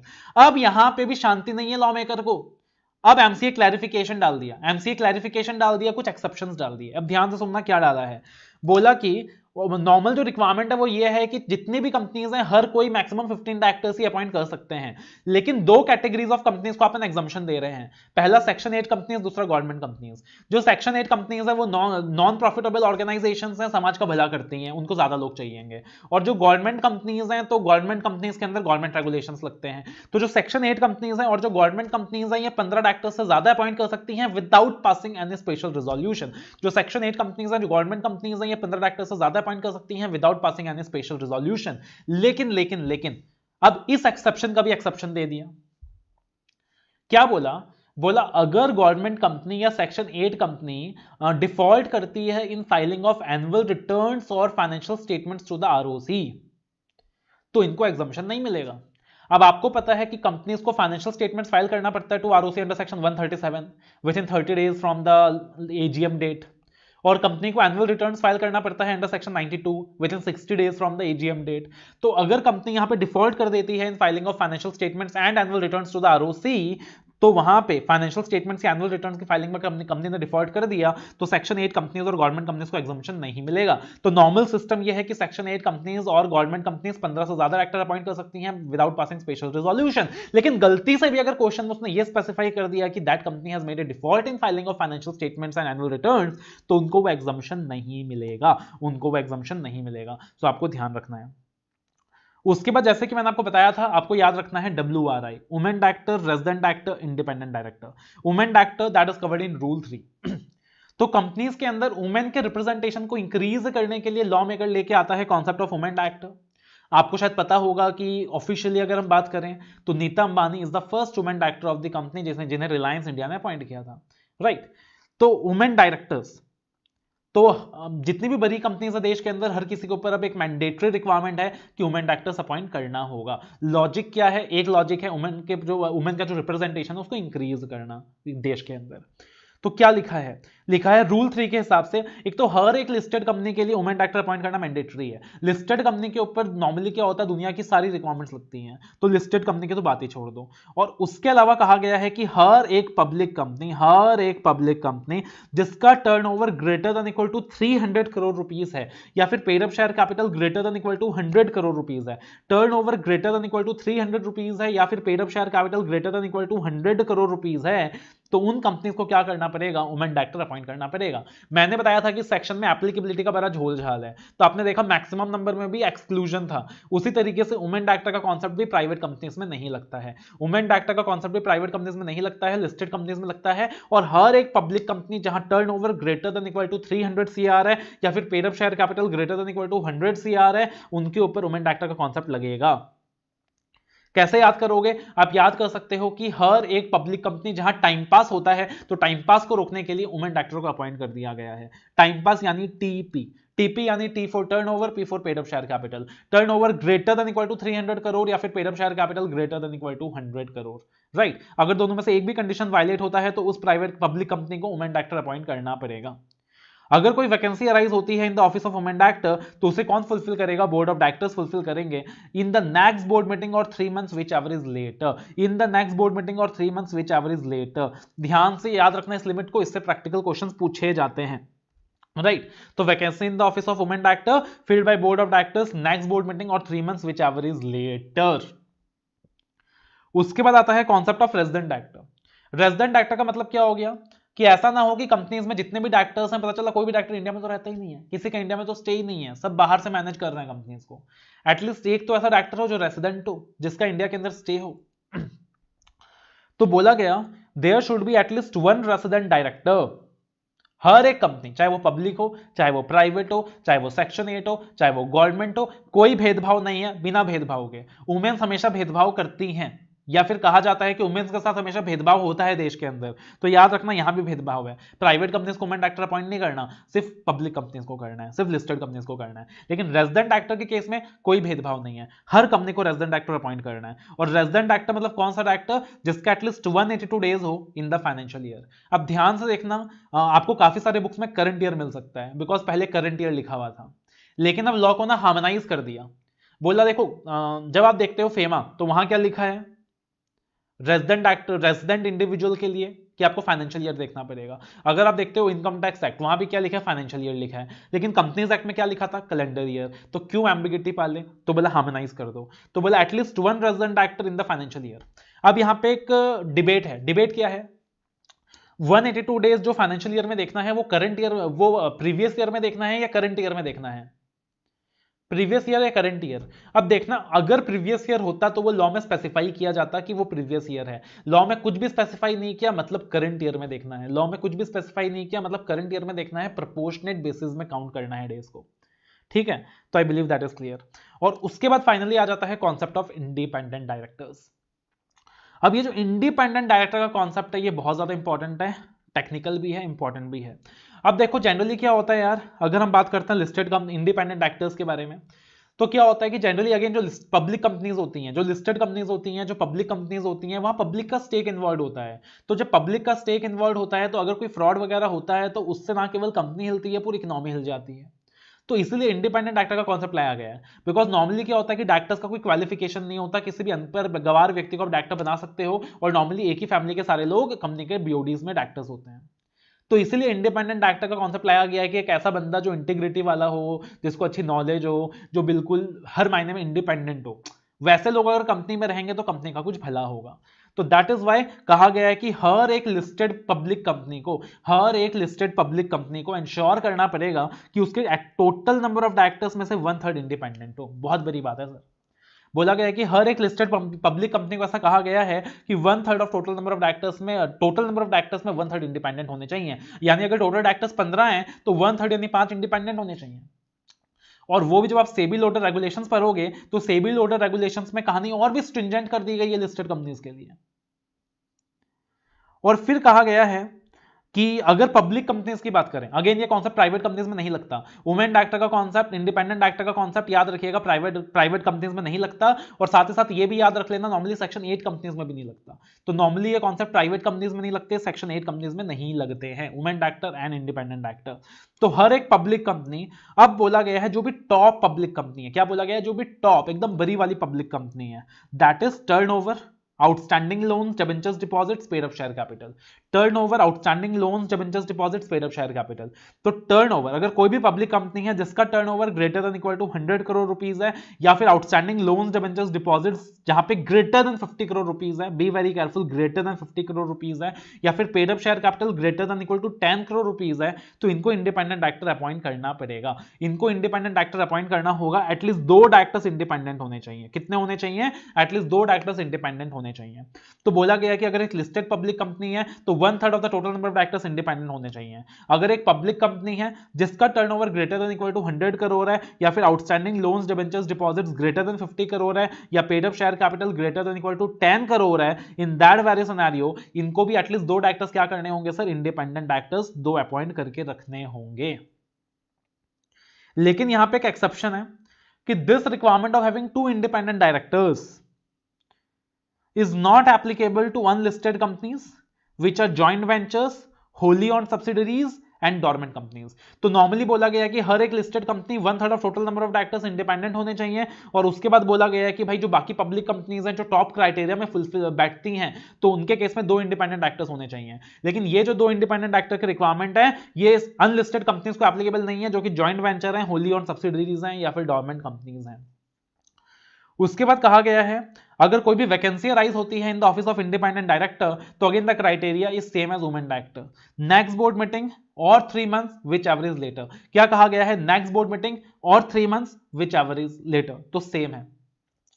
Tenure of independent director, अब जो इंडिपेंडेंट डायरेक्टर अपॉइंट हुआ है उसका टेन्योर क्या रहेगा? तो देखो यहाँ पे जो नॉर्मल डायरेक्टर अपॉइंट होता है ना, नॉर्मल डायरेक्टर जो अपॉइंट होता है जिसको कोई टैग नहीं दिया जाता कि भाई ये इंडिपेंडेंट डायरेक्टर है, तो जो नॉर्मल डायरेक्टर अपॉइंट होता है उसका अपॉइंटमेंट ऑर्डिनरी रिजोल्यूशन पास करके होता है। वहां क्या सिस्टम चलता है कि परमानेंट कैटेगरी में डाल दो या रोटेशनल कैटेगरी में डाल दो, ऐसा सच कुछ टेन्योर नहीं होता। लेकिन कुछ स्पेशल कैटेगरी के डायरेक्टर्स होते हैं जिनका टेन्योर फिक्स्ड होता है, जैसे कंपनी का एमडी, कंपनी का मैनेजर, इंडिपेंडेंट डायरेक्टर, इन लोगों का टेन्योर फिक्स्ड होता है। इंडिपेंडेंट डायरेक्टर तो इतना स्पेशल है कि बोला गया कि रोटेशनल कैटेगरी में भी आप इसको नहीं डाल सकते। हालांकि आप इंडिपेंडेंट डायरेक्टर को टोटल नंबर ऑफ डायरेक्टर्स में काउंट करते हो, लेकिन जब रोटेशन की बात आती है तो उसे एक्सक्लूड कर देते हो। तो इंडिपेंडेंट डायरेक्टर तो इतना स्पेशल है। तो इंडिपेंडेंट डायरेक्टर का भी टेन्योर फिक्स किया गया 5 इयर्स। क्या फिक्स किया गया? 5 इयर्स। बोले अपॉइंटमेंट कैसे होगा? बोले अपॉइंटमेंट वही ऑर्डिनरी रिजोल्यूशन पास करके, जनरल मीटिंग के अंदर ऑर्डिनरी रिजोल्यूशन पास करके इंडिपेंडेंट डायरेक्टर्स को अपॉइंट किया जा सकता है। बट टेन्योर कितना होगा? 5 इयर्स। टेन्योर कितना होगा? 5 इयर्स। ठीक है। फिर सवाल उठता है सर 5 साल खत्म हो गया, तो 5 साल जब खत्म हो गया तो क्या दूसरी बार इनको अपॉइंट किया जा सकता है? क्या सब्सिक्वेंटली इनको अपॉइंट किया जा सकता है? बोला दूसरी बार भी अपॉइंट कर सकते हो, लेकिन दूसरी बार अपॉइंट कर रहे हो तो थोड़ा खास है, क्योंकि इंडिपेंडेंट डायरेक्टर यानी वो जिसका कंपनी से दूर दूर तक कोई रिलेशन नहीं है, और आप उस बंदे को 5 साल के बाद दोबारा अपॉइंट कर रहे हो, तो कहीं ना कहीं हो सकता है कि कॉम्प्रोमाइज हो गया हो कुछ। तो वहां पे ऑर्डिनरी रिजोल्यूशन के बदले क्या है? स्पेशल रिजोल्यूशन की रिक्वायरमेंट है।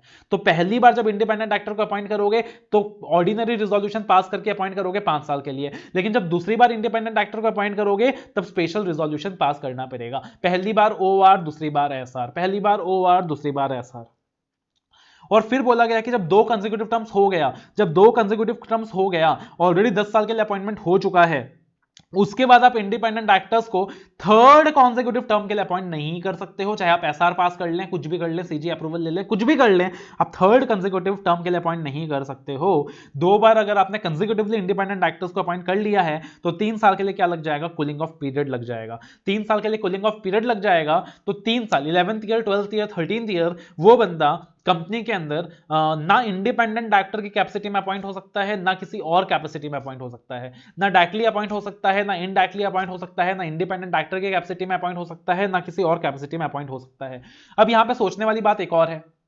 सोचने वाली बात क्या है? अगर अपन सेक्शन 149 को कोरिलेट करें 169 के साथ, तो सेक्शन 169 बात करता है रिमूवल ऑफ डायरेक्टर्स के बारे में, जहां कहा गया है कि डायरेक्टर्स को रिमूव किया जा सकता है by passing ordinary resolution. Logic simple है, अपॉइंटमेंट ओआर से हुआ था, रिमूवल भी एसआर से हुआ। लेकिन अब यहां पे एक बात आती है कि जब आपने इंडिपेंडेंट एक्टर्स को पहली बार अपॉइंट किया था तो ओआर पास करके अपॉइंट किया था, तब आप एसआर से रिमूव कर रहे हो तो लॉजिकल है। लेकिन जिस इंडिपेंडेंट एक्टर को आपने सेकंड टाइम अपॉइंट किया है बाय पासिंग एसआर, उसको अगर आप ओआर से रिमूव कर दोगे तो क्या लॉजिकल होगा? नहीं होगा। तो एक और चीज ध्यान रखनी है कि इंडिपेंडेंट एक्टर जिसको सेकंड टर्म के लिए अपॉइंट किया गया था बाय पासिंग एसआर, उसका रिमूवल भी एसआर पास करके ही हो सकता है after giving opportunity of being heard. Right. एक चीज और ध्यान रखिएगा कि जब भी एक व्यक्ति इंडिपेंडेंट एक्टर के फॉर्म में अपॉइंट होता है, जब भी एक व्यक्ति इंडिपेंडेंट एक्टर के फॉर्म में अपॉइंट होता है, तो उसको एक तो एलिजिबिलिटी क्राइटेरिया फुलफिल करनी होती है।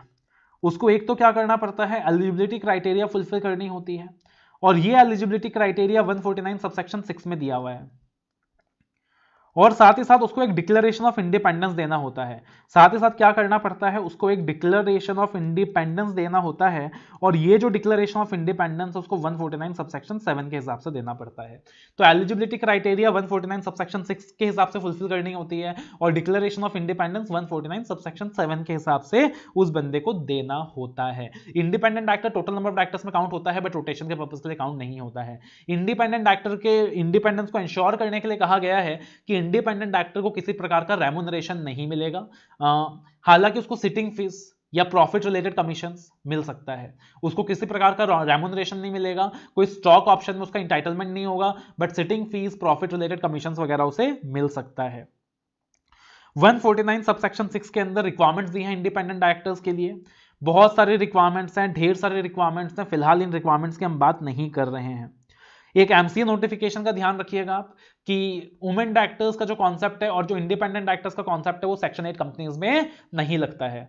तो जैसे कि मैंने आपको बताया था कि सेक्शन 149 बहुत ही भेदभाव वाला सेक्शन है। आप देखो, पहले जो मैक्सिमम नंबर ऑफ डायरेक्टर का पॉइंट था वो सेक्शन 8 कंपनीज में नहीं लगता, वो गवर्नमेंट कंपनीज में नहीं लगता। उसके बाद आप देखो कि जो इंडिपेंडेंट डायरेक्टर का कॉन्सेप्ट है, जो वुमेन डायरेक्टर का कॉन्सेप्ट है, अब उसके लिए मना कर दिया कि वो सेक्शन 8 कंपनीज में नहीं लगता। किस में नहीं लगता? सेक्शन 8 कंपनीज में नहीं लगता, हालांकि गवर्नमेंट कंपनीज में लगता है। तो ये चीज ध्यान रखिएगा, मैक्सिमम नंबर ऑफ डायरेक्टर का कॉन्सेप्ट सेक्शन 8 कंपनी में भी नहीं लगेगा, गवर्नमेंट कंपनी में भी नहीं लगेगा, लेकिन जो इंडिपेंडेंट एक्टर और वुमेन डायरेक्टर का कॉन्सेप्ट है ये सेक्शन 8 कंपनी में नहीं लगेगा, बट गवर्नमेंट कंपनी में लगेगा।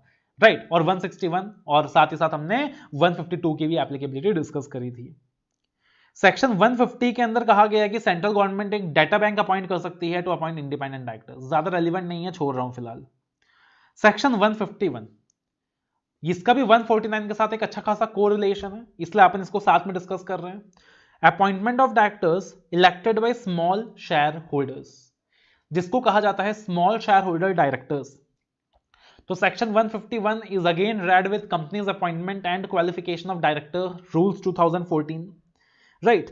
हालांकि आप किसी भी सेक्शन के लिए प्रेजेंटेशन में यूज कर सकते हो as per the relevant section number of chapter number 11 of companies act 2013 read with companies appointment and qualification of director rules 2014। तो ये प्रेजेंटेशन आप कहीं भी यूज कर सकते हो। तो appointment of director elected by small share holder director. तो स्मॉल शेयर होल्डर क्या होता है, कौन होता है? स्मॉल शेयर होल्डर यानी वो बंदा जिसकी होल्डिंग कंपनी के अंदर 20,000 रुपए से कम होती है, नॉमिनल वैल्यू ऑफ होल्डिंग 20,000 रुपए से कम होती है। अब स्मॉल शेयर होल्डर्स के मन में डर होता है कि क्योंकि मैं स्मॉल शेयर होल्डर हूं मेरे साथ कुछ गलत हो सकता है। So that is why listed companies के केस में लॉ मेकर ऑप्शन देता है स्मॉल शेयर होल्डर डायरेक्टर्स को कि आप एप्लीकेशन दे सकते हो लिस्टेड कंपनीज को कि हम चाहते हैं कि आप small share holder director appoint करें। हम एक व्यक्ति का नाम रिकमेंड करते हैं आपको और आप उस व्यक्ति को डायरेक्टर अपॉइंट कर दीजिए ताकि हमें अपनी सेफ्टी रहे। तो रिक्वायरमेंट क्या है? बोला गया है लिस्टेड कंपनी या तो सुओ मोटो अपनी मर्जी से small share holder directors appoint कर सकती है। क्या बोला गया है? कि लिस्टेड कंपनी सुओ मोटो अपनी मर्जी से, अपनी स्वेच्छा से small share holder directors appoint कर सकती है, या फिर एटलीस्ट अगर 1000 स्मॉल शेयर होल्डर्स एप्लीकेशन देते हैं, अगर 1000 स्मॉल शेयर होल्डर्स एप्लीकेशन देते हैं, या फिर 1/10 of total number of share holders small share holders application देते हैं। तो if the application is given by at least 1000 small shareholders or 1/10 of the total number of small shareholders whichever is less, right, in that situation listed company small shareholder director appoint कर सकती है या suo motu basis में भी appoint कर सकती है। हालांकि यहां पे वर्ड में यूज क्यों किया है आज तक मुझे समझ नहीं आया। एक तरफ तो आप कह रहे हो कि 1000 लोग एप्लीकेशन दें या 1/10 of total number of small share holders which average list application दें, उसके बाद कह रहे हो कि लिस्टेड कंपनी चाहे तो अपॉइंट कर सकती है। व्हाट्स द बुलशिट यार। इससे अच्छा लिख देते कि listed companies shall appoint small share holder directors in such a case, logical होता। या फिर अपने सुओ मोटो तो दिया ही था, तो अगर आपने सुओ मोटो दिया ही था तो यहां पे मे लगाने का क्या मतलब था? एनीवेज उसके बाद बोला गया है कि जिस बंदे का रिकमेंडेशन दिया जाएगा कि हम इसे स्मॉल शेयर होल्डर डायरेक्टर बनाना चाहते हैं, तो उसके लिए 14 डेज नोटिस चाहिएगा, 14 डे का नोटिस देना पड़ेगा और उसका डिटेल्स वगैरह स्पेसिफाई करना पड़ेगा, उस प्रपोज डायरेक्टर का कंसेंट भी चाहिएगा। फिर बोला गया है कि स्मॉल शेयर होल्डर डायरेक्टर का जो मैक्सिमम टेन्योर होगा 3 साल का होगा। इंडिपेंडेंट डायरेक्टर का टेन्योर कितना था? 5 साल। फिर रीअपॉइंट हो सकता था फॉर 5 साल, फिर 3 साल का कूलिंग ऑफ पीरियड। लेकिन एक स्मॉल शेयर होल्डर डायरेक्टर का जो मैक्सिमम टेन्योर है वो 3 साल का होगा और 3 साल के बाद वो जीवन में कभी भी 3 साल के बाद वो जीवन में कभी भी उस कंपनी का स्मॉल शेयर होल्डर डायरेक्टर नहीं बन सकता। ध्यान से सुनना, 3 साल एक व्यक्ति अगर एक कंपनी में स्मॉल शेयर होल्डर डायरेक्टर बनता है तो वो मैक्सिमम 3 साल के लिए बनेगा। 3 साल के बाद उसका रीअपॉइंटमेंट नहीं हो सकता है for 3 years in any other capacity, directly और इनडायरेक्टली। तो पहले वो 3 साल के लिए जब बनता है as a small share holder director, फिर 3 साल का कूलिंग ऑफ पीरियड लग जाएगा। जब 3 साल का कूलिंग ऑफ पीरियड खत्म हो जाएगा, उसके बाद वो व्यक्ति अपॉइंट हो सकता है in the company in some other capacity but not as a small share holder director. एक बात आपको और ध्यान रखनी है कि सवाल ये उठता है कि जो स्मॉल शेयर होल्डर डायरेक्टर है, is it mandatory for him to be independent director or not? Is it mandatory for him to be a independent director or not? अगर आप लिटरल रीडिंग करोगे लॉ का, लिटरल इंटरप्रिटेशन फॉलो करोगे, literal reading करोगे, तो ये समझ में आता है कि अगर वो इंडिपेंडेंस की रिक्वायरमेंट फुलफिल कर देता है तो आप उसको इंडिपेंडेंट डायरेक्टर भी अपॉइंट कर सकते हो। राइट, ये लिटरल रीडिंग बताता है हमें। लेकिन आईसीआई ने जो व्यू लिया है, institute of chartered accountants of India ने जो व्यू लिया है कि अगर एक व्यक्ति को आप स्मॉल शेयर होल्डर डायरेक्टर बनाते हो तो उसको क्या करना पड़ेगा, जो 149 सब सेक्शन 6 के अंदर एलिजिबिलिटी क्राइटेरियाज दी हैं to be an independent director, वो भी फुलफिल करनी होगी और उस व्यक्ति को भी इंडिपेंडेंस का डिक्लेरेशन देना होगा 149 सब सेक्शन 7 के हिसाब से, तब जाकर आप उसे स्मॉल शेयर होल्डर डायरेक्टर बना सकते हो। तो हम क्या करेंगे सर, आईसीआई का व्यू लेंगे कि yes to be a small share holder director it is mandatory to be a independent director. जो मेरे रेगुलर क्लास के स्टूडेंट्स हैं, फास्ट ट्रैक के स्टूडेंट्स हैं, तो मैंने क्लासेस के अंदर बोल रखा है कि भाई मैंडेटरी नहीं है, because that is the literal view. But ICI ने जो अपना व्यू दिया है वो कॉन्ट्ररी दिया है, इसलिए मैं भी क्या कर रहा हूं, अपने व्यू को चेंज कर रहा हूं। उसके बाद बोला गया है कि जो भी डिस्क्वालिफिकेशन के प्रोविजंस हैं जो सेक्शन 164 में दिया गया है वो स्मॉल शेयर होल्डर डायरेक्टर्स के ऊपर भी लगेगा। आखिरकार वो भी डायरेक्टर है, तो जो डिस्क्वालिफिकेशन के रिक्वायरमेंट्स हैं वो स्मॉल शेयर होल्डर डायरेक्टर्स के ऊपर भी लगने वाला है। एज सच 151 में कोई एक्सक्लूजन की बात ही नहीं है, लिस्टेड कंपनीज के ऊपर कॉन्सेप्ट एप्लीकेबल है और किसी में एप्लीकेबल नहीं है। राइट, तो साथ साथ एक्सक्लूजन, साथ साथ एप्लीकेबिलिटी को ध्यान रखते रहना मन के अंदर, बिकॉज एप्लीकेबिलिटी याद नहीं रहेगा तो फंस जाओगे कहीं ना कहीं। तो साथ साथ क्या करते रहना, एप्लीकेबिलिटी को मन में सेट करते रहना। तो हमने फिलहाल क्या किया है, we have discussed section 161, we have discussed all the sections from 149 to 159, we have also discussed all the sections from 149 to 159। खाली एक चीज हमने डिस्कस नहीं किया है, eligibility requirement to be the independent director, खाली वो वाला पॉइंट डिस्कस नहीं किया है, बाकी हमने सब कुछ डिस्कस कर लिया है। उसके बाद अब आते हैं सेक्शन 160 के अंदर, 162 के अंदर छोटी छोटी रिक्वायरमेंट्स हैं। सेक्शन 160 क्या कहता है?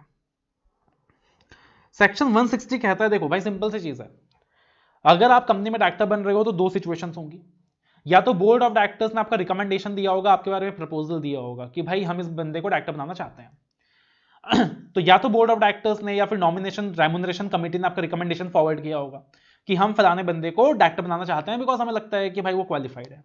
या दूसरा ऑप्शन ये भी हो सकता है कि आप खुद किसी लिस्टेड कंपनी में डायरेक्टर बनना चाहते हो, बोर्ड ऑफ डायरेक्टर ने आपका नाम रिकमेंड नहीं किया, आप खुद बनना चाहते हो।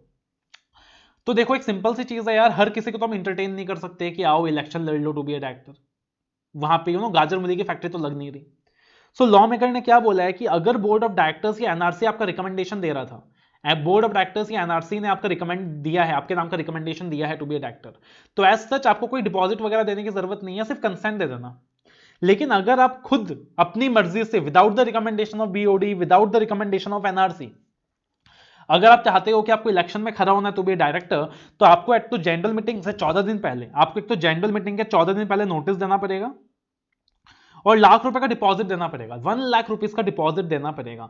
और अगर इलेक्शन के अंदर आपको 25% वोट भी नहीं मिलता है, अगर इलेक्शन के अंदर आपको 25% वोट भी नहीं मिलता है, तो आपने जो 1 लाख रुपए का डिपॉजिट दिया है वो फॉरफिट हो जाएगा। तो लॉजिक सिंपल है कि अनवांटेड जो कैंडिडेट्स हैं वो इलेक्शन के लिए खड़े ना हो।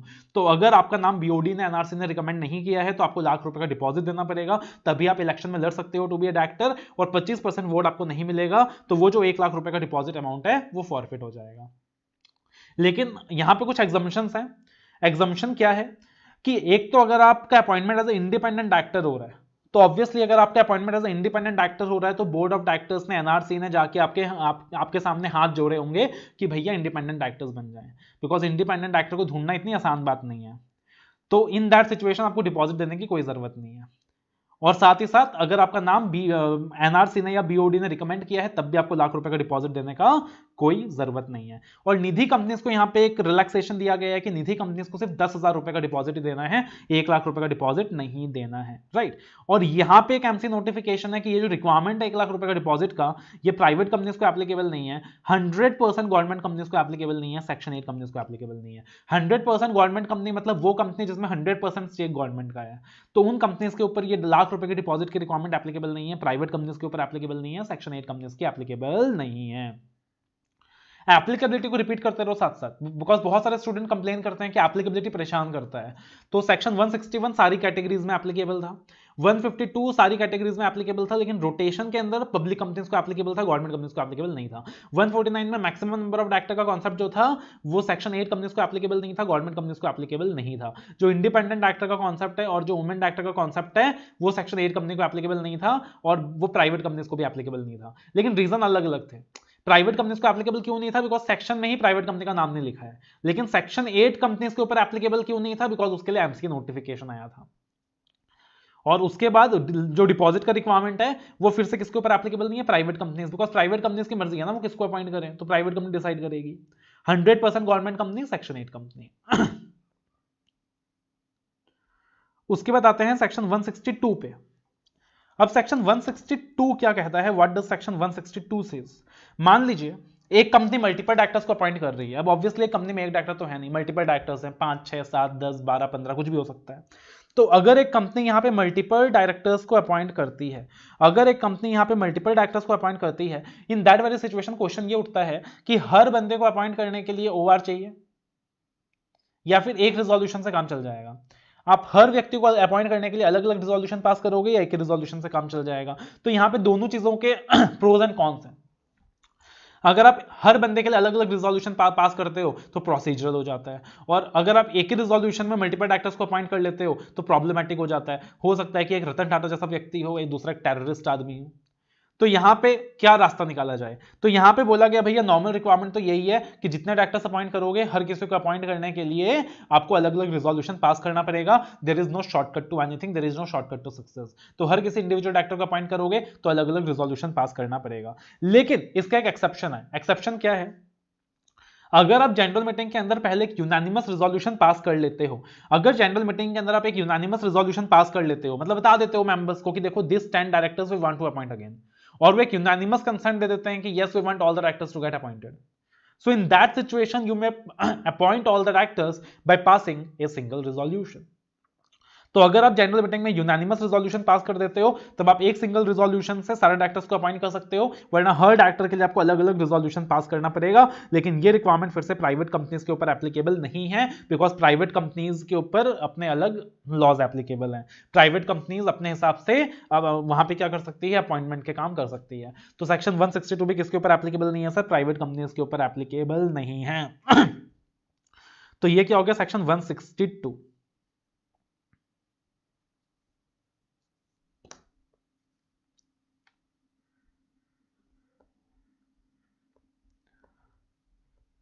उसके बाद आता है सेक्शन 163।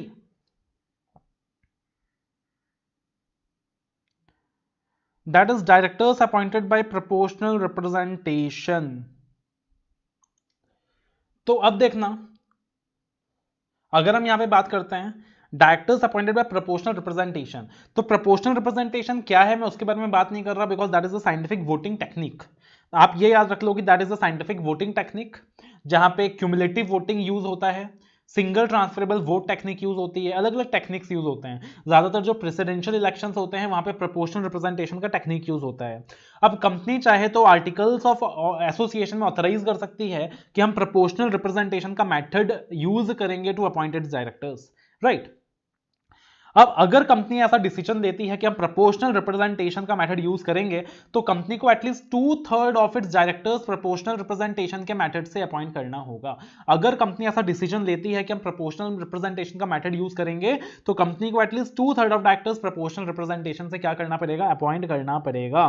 और ये चीज आप ध्यान रखना कि जिस डायरेक्टर का अपॉइंटमेंट प्रोपोर्शनल रिप्रेजेंटेशन के थ्रू हो रहा है, जिस डायरेक्टर, अगर डायरेक्टर्स का अपॉइंटमेंट यहां पे प्रोपोर्शनल रिप्रेजेंटेशन के प्रिंसिपल को फॉलो करके हो रहा है, तो उन डायरेक्टर्स को सेक्शन 169 के अंदर रिमूव नहीं किया जा सकता है। क्या याद रखोगे आप कि उन डायरेक्टर्स को सेक्शन 169 के अंदर रिमूव नहीं किया जा सकता है।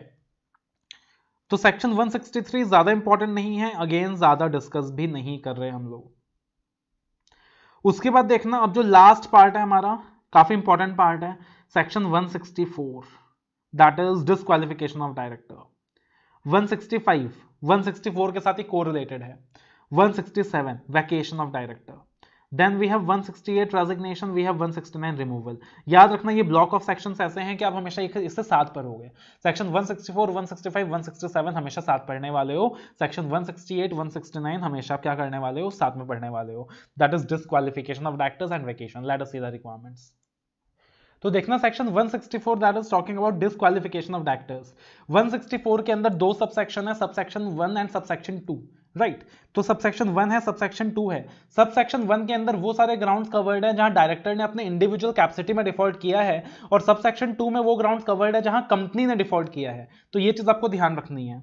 अब देखिएगा सबसेक्शन 1 के अंदर क्लॉज ए से लेके क्लॉज आई तक कवर्ड है डिस्क्वालिफिकेशन के लिए।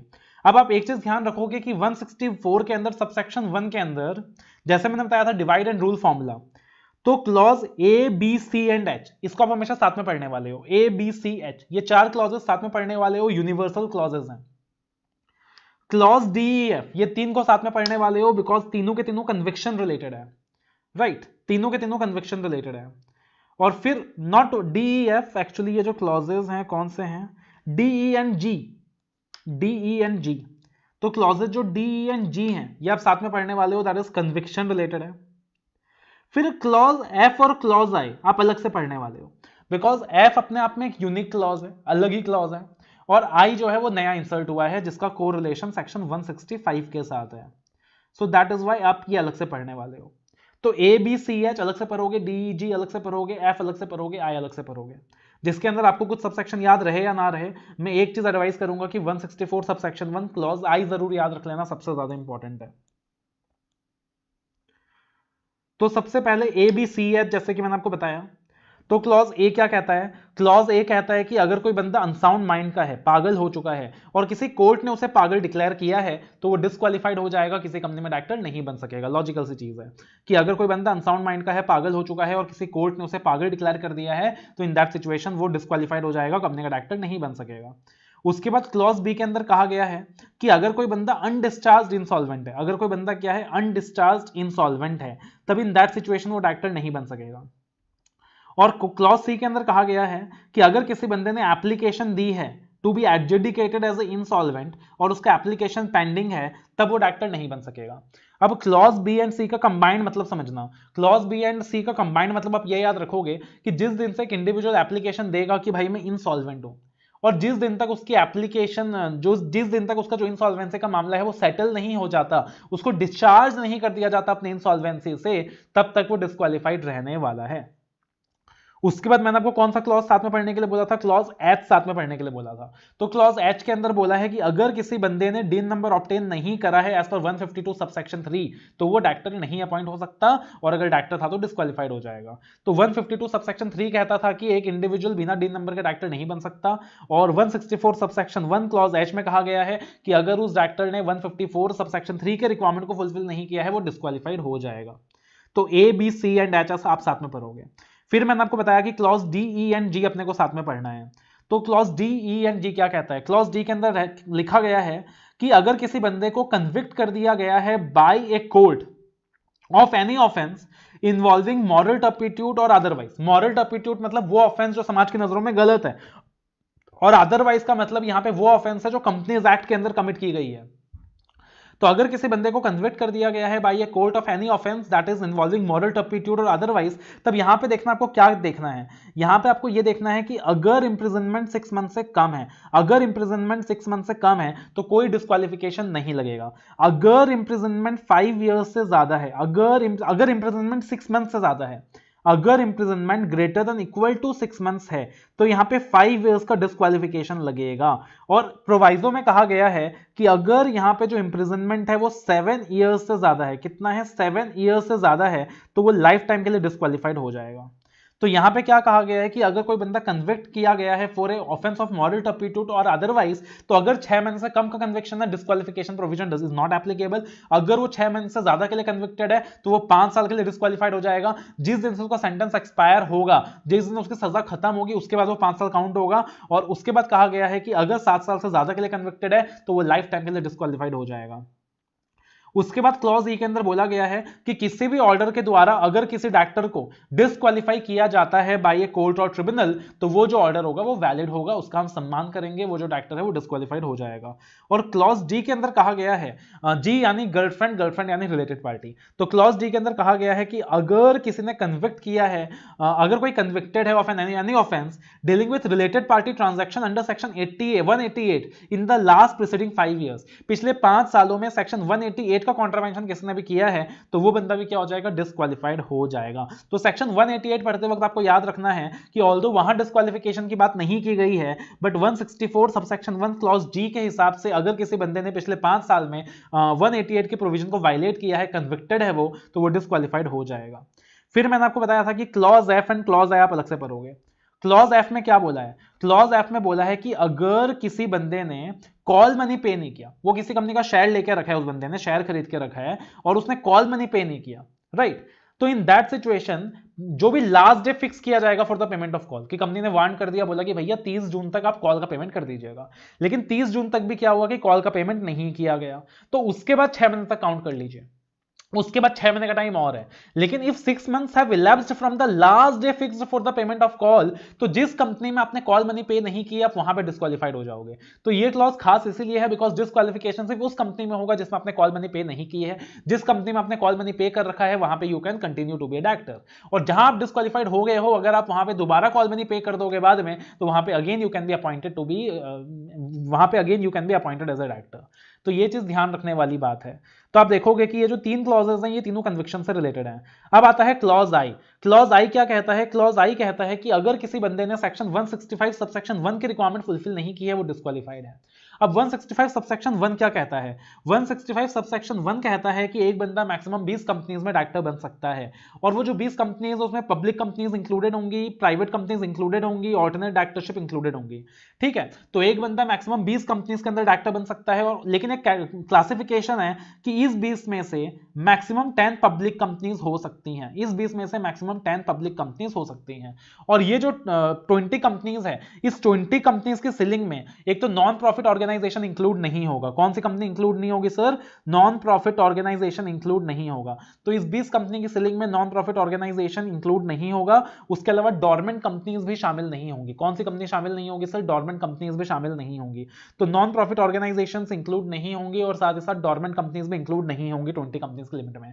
फॉरेन कंपनीज भी इंक्लूड नहीं होता, पता है क्यों, बिकॉज मैक्सिमम 20 कंपनीज यूज किया गया है और कंपनी के अंदर फॉरेन कंपनी नहीं आता है। तो 20 की लिमिट में एनपीओ काउंट नहीं होगा, डोरमेंट कंपनीज काउंट नहीं होगा, फॉरेन कंपनी काउंट नहीं होगा। और सेक्शन 164 सब सेक्शन 1 क्लॉज आई में दिया गया है कि अगर आप इससे ज्यादा डायरेक्टरशिप एक्सेप्ट करते हो तो आप डिस्क्वालिफाइड हो जाओगे और आपको अपना ऑफिस वैकेट करना पड़ेगा एज पर सेक्शन 167। यानी 164 sub section 1 clause I, section 165 and section 167 तीनों प्रोविजन साथ में चलने वाले हैं। अगर आपको इस प्रोविजन को डिटेल्ड में पढ़ना है तो मैंने एक अलग से वीडियो दिया हुआ है, इंटरलिंकिंग ऑफ सेक्शन 164, 165, 167। आप उस वीडियो को डिटेल्ड में देख लीजिएगा, बिकॉज यहां मुझे डिटेल्ड में बताना मेरे लिए पॉसिबल नहीं हो पाएगा। उसके बाद अगर हम बात करें सेक्शन 164 सबसेक्शन 2 की, तो सेक्शन 164 सबसेक्शन 2 क्या कहता है? सेक्शन 164 सबसेक्शन 2 कहता है कि अगर किसी कंपनी ने डिफॉल्ट किया है इन फाइलिंग फाइनेंशियल स्टेटमेंट्स और annual returns for a continuous period of 3 financial years to the ROC, company ने क्या किया? डिफॉल्ट किया इन फाइलिंग फाइनेंशियल स्टेटमेंट्स और annual returns for 3 continuous financial years. तो या तो फाइनेंशियल स्टेटमेंट्स 3 साल तक फाइल नहीं करे या फिर एनुअल रिटर्न्स फाइल नहीं करा, दोनों में से कुछ भी नहीं करा, तो जो उस कंपनी के डायरेक्टर्स होंगे वो डिस्क्वालिफाइड हो जाएंगे। या फिर अगर कंपनी डिपॉजिट्स पे नहीं करती है, या पब्लिक डिपॉजिट जो कंपनी ने लिया है पे नहीं करती है, प्रिंसिपल पे नहीं करती है, या फिर इंटरेस्ट पे नहीं करती है, या डिबेंचर होल्डर्स का जो पैसा रेज किया था रिडम्पशन डेट आ चुका है, डिबेंचर्स का प्रिंसिपल पे नहीं कर रही या इंटरेस्ट पे नहीं कर रही, या फिर कंपनी ने डिविडेंड पे करने का वादा किया था, डिक्लेरेशन दे दिया बट डिविडेंड पे नहीं कर रहा, सो इन दैट सिचुएशन जो ऐसे डिफॉल्टिंग कंपनी के डायरेक्टर्स होंगे वो भी डिस्क्वालिफाइड हो जाएंगे। लेकिन यहां पे ये ध्यान रखिएगा, डिफॉल्ट में डिपॉजिट्स कवर्ड है, डिपॉजिट का इंटरेस्ट कवर्ड है, डिबेंचर्स कवर्ड है, डिबेंचर्स का इंटरेस्ट कवर्ड है, राइट। लेकिन यहां पे बैंक्स कवर्ड नहीं है, पीएफआईस कवर्ड नहीं है। तो अगर कोई कंपनी डिफॉल्ट करता है in the payment of loan to public financial institutions, तो वहां पे डायरेक्टर डिस्क्वालिफाइड नहीं होगा। ये डिफॉल्ट का प्रोविजन तब एप्लीकेबल है अगर कंपनी डिपॉजिट का पेमेंट नहीं कर रहा, इंटरेस्ट ऑन डिपॉजिट का पेमेंट नहीं कर रहा, डिबेंचर्स का पेमेंट नहीं कर रहा, डिविडेंड का वादा किया था पेमेंट नहीं कर रहा, और 1 साल तक डिफॉल्ट कर रहा है, तब जाके क्या होगा कि कंपनी के डायरेक्टर्स डिस्क्वालिफाइड हो जाएंगे। अब अगर कंपनी के डायरेक्टर्स यहां पे डिस्क्वालिफाइड हो जाएंगे तो यहां पे ये ध्यान रखिएगा कि they shall not be eligible to be reappointed as a director of that very company or any other company for a period of 5 years। यानी 5 साल तक ये डिस्क्वालिफिकेशन चलने वाला है, 5 साल तक ये डिस्क्वालिफिकेशन चलने वाला है। तो 164 सबसेक्शन 2 क्लॉज ए या क्लॉज बी के अंदर अगर कंपनी कॉन्ट्रावेंशन करती है तो डायरेक्टर क्या हो जाएगा? 5 साल के लिए डिस्क्वालिफाइड हो जाएगा। 164 सबसेक्शन 2 क्लॉज बी के अंदर आपको एक चीज और ध्यान रखना है, 164 सबसेक्शन 2 के अंदर आपको एक चीज और ध्यान रखना है कि याद करो 143 सबसेक्शन 3 क्लॉज डी क्या लिखा था? ऑडिटर को रिपोर्ट करना पड़ता था कि कहीं डायरेक्टर डिस्क्वालिफाइड तो नहीं है अंडर 164 सबसेक्शन 2। तो अगर 164 सबसेक्शन 2 का डिस्क्वालिफिकेशन एप्लीकेबल होता है तो ऑडिटर की रिपोर्टिंग भी आपको ध्यान रखनी होगी as per 143 subsection 3 clause D. और साथ साथ आपको यह भी ध्यान रखना पड़ेगा कि जो वैकेशन की रिक्वायरमेंट्स है सेक्शन 167 के अंदर वो एप्लीकेबल हो जाएंगी। क्या ध्यान रखना पड़ेगा? कि जो वैकेशन की रिक्वायरमेंट्स है सेक्शन 167 के अंदर वो एप्लीकेबल हो जाएंगे। अब सेक्शन 167 क्या कहता है? सेक्शन 167 कहता है कि अगर आप सेक्शन 164 के अंदर डिस्क्वालिफाइड हो तो आपको अपना ऑफिस वैकेट करना पड़ेगा, इमीडिएटली वैकेट करना पड़ेगा। लेकिन यहां पे एक इंपॉर्टेंट प्रोवाइजो आया था कि जो डिफॉल्टिंग कंपनी है उस पर वैकेट नहीं करना इमीडिएटली, बाकी सारी कंपनीज में वैकेट करना है। तो बहुत इंटरेस्टिंग अमेंडमेंट आया था ये कि मान लीजिए 5 कंपनीज में डायरेक्टर हैं, company A, company B, company C, company D, company E. अब कंपनी ये डिफॉल्ट करती है in filing of financial statements और annual returns for 3 consecutive financial years. Company B, C, D, E में डिफॉल्ट नहीं है। अब 164 सबसेक्शन 2 के हिसाब से जो डायरेक्टर है वो 5 कंपनी में डिस्क्वालिफाइड है, कंपनी ए में भी डिस्क्वालिफाइड है, company B, C, D, E में भी डिस्क्वालिफाइड है, राइट। ऑल्दो डिफॉल्ट कंपनी ए ने किया है। अब सेक्शन 167 सबसेक्शन 1 क्लॉज ए में लिखा गया है कि वो बंदा कंपनी बी, सी, डी और ई में इमीडिएटली वैकेट कर देगा अपना ऑफिस, लेकिन जो कंपनी ए है जो डिफॉल्टिंग कंपनी है उसमें इमीडिएटली वैकेट नहीं करेगा। इसका लॉजिक क्या है? इसका लॉजिक ये है कि भाई जो डिफॉल्टिंग कंपनी है अगर वहां आपने डायरेक्टर्स को वैकेट करवा दिया तो सारे के सारे डायरेक्टर्स से वैकेट कर देंगे, कंपनी में कोई बचेगा ही नहीं। इसलिए उसको बाकी कंपनीज में वैकेट करने के लिए इमीडिएटली बोला है, लेकिन जो डिफॉल्टिंग कंपनी है बोला है कि उसमें इमीडिएटली वैकेट करने की जरूरत नहीं है। उसके अलावा सेक्शन 167 के अंदर आपको ध्यान रखना है कि अगर एक बंदा 12 महीने तक बोर्ड मीटिंग अटेंड नहीं करता तब वो डिस्क्वालिफाइड हो जाएगा। उसके बाद बोला है कि अगर एक बंदा सेक्शन 184 को कॉन्ट्रावीन करता है, दैट इज अपने इंटरेस्ट को डिस्क्लोज नहीं करता, राइट, तो वहां भी वो डिस्क्वालिफाइड हो जाएगा। कि अगर वो बोर्ड मीटिंग चालू होने से पहले अपने इंटरेस्ट को डिस्क्लोज नहीं करता वहां भी डिस्क्वालिफाइड हो जाएगा। अगर कोर्ट या ट्रिब्यूनल ने उससे कन्विक्ट किया है तब वहां भी वो डिस्क्वालिफाइड हो जाएगा, उसको अपना ऑफिस वैकेट करना पड़ेगा। तो अगर डिस्क्लोज नहीं किया तब भी ऑफिस वैकेट करना पड़ेगा 184 के हिसाब से। अगर 164 के हिसाब से डिस्क्वालिफाइड हो गया तब भी ऑफिस वैकेट करना पड़ेगा। 12 महीने तक मीटिंग अटेंड नहीं करी तब भी ऑफिस वैकेट करना पड़ेगा, राइट। फिर बोला गया कि अगर कन्विक्टेड है by a court of any offence तो वहां भी उसको क्या करना पड़ेगा? ऑफिस वैकेट करना पड़ेगा। लेकिन ये जो ऑफिस वैकेट करना पड़ेगा that will be only after expiry of 30 days from the date of conviction if further appeal is not made. अब देखना यहां पे शायद आपका पॉइंट क्लियर ना हो, यहां पे शायद आपका पॉइंट क्लियर ना हो बिकॉज डिटेल्ड इलाबोरेशन की जरूरत है। तो डिटेल्ड इलाबोरेशन यहां पॉसिबल नहीं है, लेकिन एक मैंने अपने यूट्यूब चैनल के अंदर वीडियो बनाया हुआ है कॉमन क्वायरीज फॉर डायरेक्टर्स। तो कॉमन क्वायरीज फॉर डायरेक्टर्स वाला वीडियो देखोगे लॉ की पाठशाला के ब्रांड के अंदर, तो कॉमन क्वायरीज फॉर डायरेक्टर्स में मैंने ये वाला पॉइंट डिस्कस कर रखा है। तो अगर आपको डिटेल्ड में चाहिए तो 164, 165, 167 के इंटरलिंकिंग के लिए आप मेरा अलग से वीडियो है 10 मिनट का, रेफर कर लोगे, और इस पार्टिकुलर पॉइंट के लिए लॉ की पाठशाला वाला वीडियो रेफर कर लोगे। उसके बाद आता है section 168, that is resignation of director, and 169 removal of director. तो क्या एक इंडिविजुअल अपना रेजिग्नेशन सबमिट कर सकता है? क्या एक बंदा रिजाइन कर सकता है? द आंसर इज यस, एक बंदा ऑब्वियसली रिजाइन कर सकता है, लेकिन वो क्या टेलीफोन करके रिजाइन करेगा? हेलो हेलो हेलो कंपनी, मैं रिजाइन कर रहा हूं, कल से नहीं आ रहा, ऐसा होगा क्या? नहीं होगा। उसको अपना रेजिग्नेशन का नोटिस राइटिंग में देना पड़ेगा। उस इंडिविजुअल को अपना रेजिग्नेशन का कॉपीज क्या करना पड़ेगा? राइटिंग में देना पड़ेगा। तो अब कहा गया है कि यहां पे कंपनी क्या करेगा? अपने रेजिग्नेशन के बारे में बोर्ड को इंटीमेट कर देगा। कंपनी अपने डायरेक्टर जो है अपने रेजिग्नेशन के बारे में बोर्ड को इंटीमेट कर देगा। अब उसके बाद फर्दर कहा गया है कि बोर्ड उसके रेजिग्नेशन के बारे में, कंपनी उसके रेजिग्नेशन के बारे में आरओसी को इंटीमेट कर देगा 30 डेज के अंदर। कंपनी उसके रेजिग्नेशन के बारे में आरओसी को इंटीमेट कर देगा 30 डेज के अंदर, DIR 12 के अंदर। और फिर कहा गया है कि डायरेक्टर चाहे तो आरओसी को इंटीमेट कर सकता है अपने रेजिग्नेशन के बारे में DIR 11 के अंदर।